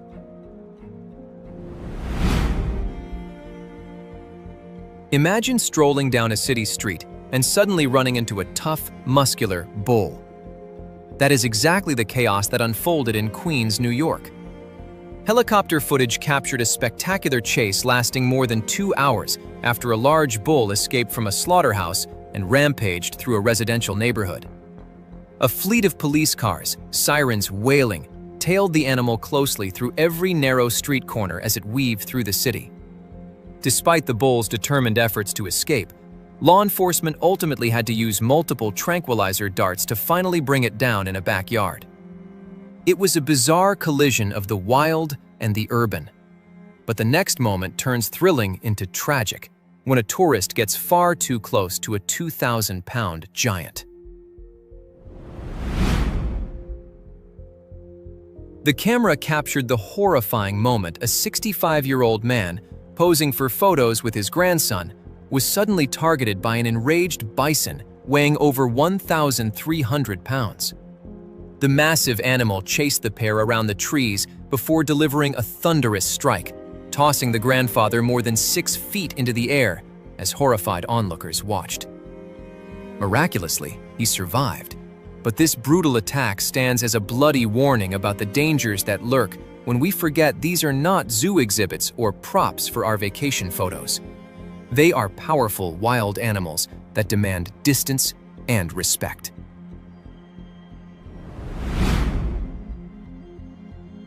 A violent flash flood did more than submerge the streets. It unleashed a terrifying second disaster, a wave of venomous snakes invading residential areas. In the murky rising water, residents panicked as they came face to face with snakes writhing and swimming all around them, including extremely dangerous cobras rearing their necks high above the surface. They appeared everywhere, from deeply flooded roads to front porch corners, even hiding inside household items. With nowhere to run, residents could only desperately use sticks to drive the deadly reptiles away. This was a real-life horror scenario, the moment a natural disaster arrives hand in hand with an invasion of venomous creatures. Imagine sitting inside your house when the ground suddenly begins to shake beneath you. A security camera at a home in Sirumugai captured this exact heart-stopping moment. The shadows of a giant herd of elephants slowly loomed into view, walking leisurely right along the edge of the fence wall. Sensing something was wrong, the man inside the house rushed out to his yard and cautiously stretched his neck to peer through a gap in the wooden gate. What he saw left him utterly stunned. An entire herd of elephants casually strolling through his residential area as though it belonged to them. It was an encounter both fascinating and chilling, the kind that reminds us how thin the line between our world and theirs really is. While walking down a tree-lined path, a sweet little girl in a floral dress accidentally caught the attention of 2 bold spider monkeys. When the innocent child reached out her hand to make friends, one of the monkeys suddenly grabbed hold and pulled her along, as if attempting a broad daylight kidnapping. Even as she was being dragged for a moment, the little girl kept smiling brightly, delighted rather than frightened. Fortunately, her father was standing right behind her and intervened in time, gently pulling his daughter's hand free before the furry little kidnapper could escape with its hostage. It was a light-hearted scare with a happy ending, but a clear warning about how quickly wild animals can act. A quiet courtyard protected by a sturdy iron gate seemed like a safe fortress until an uninvited guest appeared. From the street outside, a wild boar suddenly rushed in at terrifying speed, moving like a runaway tank. Without a moment of hesitation, the beast used its raw primal strength to ram straight into the closed gate. The immense impact snapped every metal hinge, and the heavy gate crashed to the ground in a split second. Leaving a trail of debris behind it, the aggressive boar charged deeper inside the property. It was vivid, terrifying proof of the unimaginable destructive power these animals unleash when they wander into places built for people. But not every animal encounter ends in destruction. Sometimes it ends in laughter. Parenting has never been easy, and this mother bear is the funniest proof of that. While trying to herd 4 mischievous cubs across a busy main road, she quickly fell into complete helplessness. Every single time she grabbed one cub and carried it to the other side, the rest would curiously scamper right back to where they started. The sight of this frazzled mother scurrying back and forth, coaxing and gripping the scruff of each stubborn cub's neck, made everyone watching burst out laughing. Fortunately, with police blocking traffic to help, this disheveled mom finally managed to get her entire family safely into the woods. It was a rare, wholesome moment in a world of dangerous encounters. Deeply focused on playing a mobile game, this young boy had absolutely no idea that danger was creeping up right behind him. Through the security camera, an adult leopard silently slipped through an open door, moving like a ghost, passing directly behind his back. But what made viewers erupt was not panic. It was the boy's incredible reaction. The moment he spotted the beast, instead of screaming or bolting, he stood up with astonishing calmness, slipped quietly out of the room, and sealed the deal by slamming the door shut, trapping the leopard neatly inside. It was a masterclass in staying calm under life-or-death pressure, the kind of composure most adults could never manage. Imagine strolling down a familiar street when it suddenly begins to rain, but instead of water, thousands of catfish come pouring down from the sky. This surreal scene was captured in a quiet residential area where stunned residents could only scream in astonishment as fish dropped with heavy thuds, scattering across asphalt roads and car roofs. It looked like a scene straight out of the apocalypse, but the explanation was purely natural. A waterspout had sucked up fish from a nearby lake and hurled them down into the middle of the neighborhood. It was bizarre, messy, and completely unforgettable, a reminder that nature can rewrite the rules of an ordinary day in seconds. If it started raining fish in your neighborhood right now, what's your first move? Drop it in the comments. At 5 in the morning, while the streets were still wrapped in silence, a security camera at a luxury hotel captured a chilling sight. A large, wild lion suddenly leaped over the fence and strolled casually onto the property. It walked leisurely through the parking lot, curiously peeking at the rows of parked cars, and then continued straight down the driveway as if inspecting its own domain. After a brief tour, like a king patrolling his territory, the uninvited guest quietly turned around and slipped away just before dawn. No alarms, no confrontation, just the surreal image of the king of the jungle wandering through a place built for human comfort. It was eerie and unforgettable. Residents in a Mexican neighborhood were forced to witness a scene straight out of a horror movie. From the gray sky above, hundreds of birds suddenly crashed down onto the roads and rooftops at breakneck speed. In a matter of seconds, countless bird carcasses lay strewn across the empty streets. Biologists believe the flock panicked and plunged to the ground while desperately trying to escape an aerial predator, likely a hawk or falcon, creating this hair-raising natural tragedy. It was a chilling reminder that the dangers of the wild are not limited to what happens on the ground. Sometimes, the sky itself delivers the shock. But if you think the wildest surprises only fall from the sky, you aren't ready for the chilling anomalies waiting for us when we take to the sky. Click the video on your screen right now to uncover the 1 in a million disturbing airport mysteries captured on camera, because some passengers and some unexplainable things never made it to their final destination.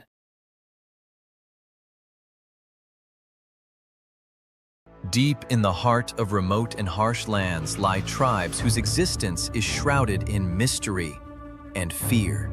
They are the most aggressive and hostile people in the world. They have wiped out anyone who came near them. Join us as we explore the most terrifying tribes you would never want to meet.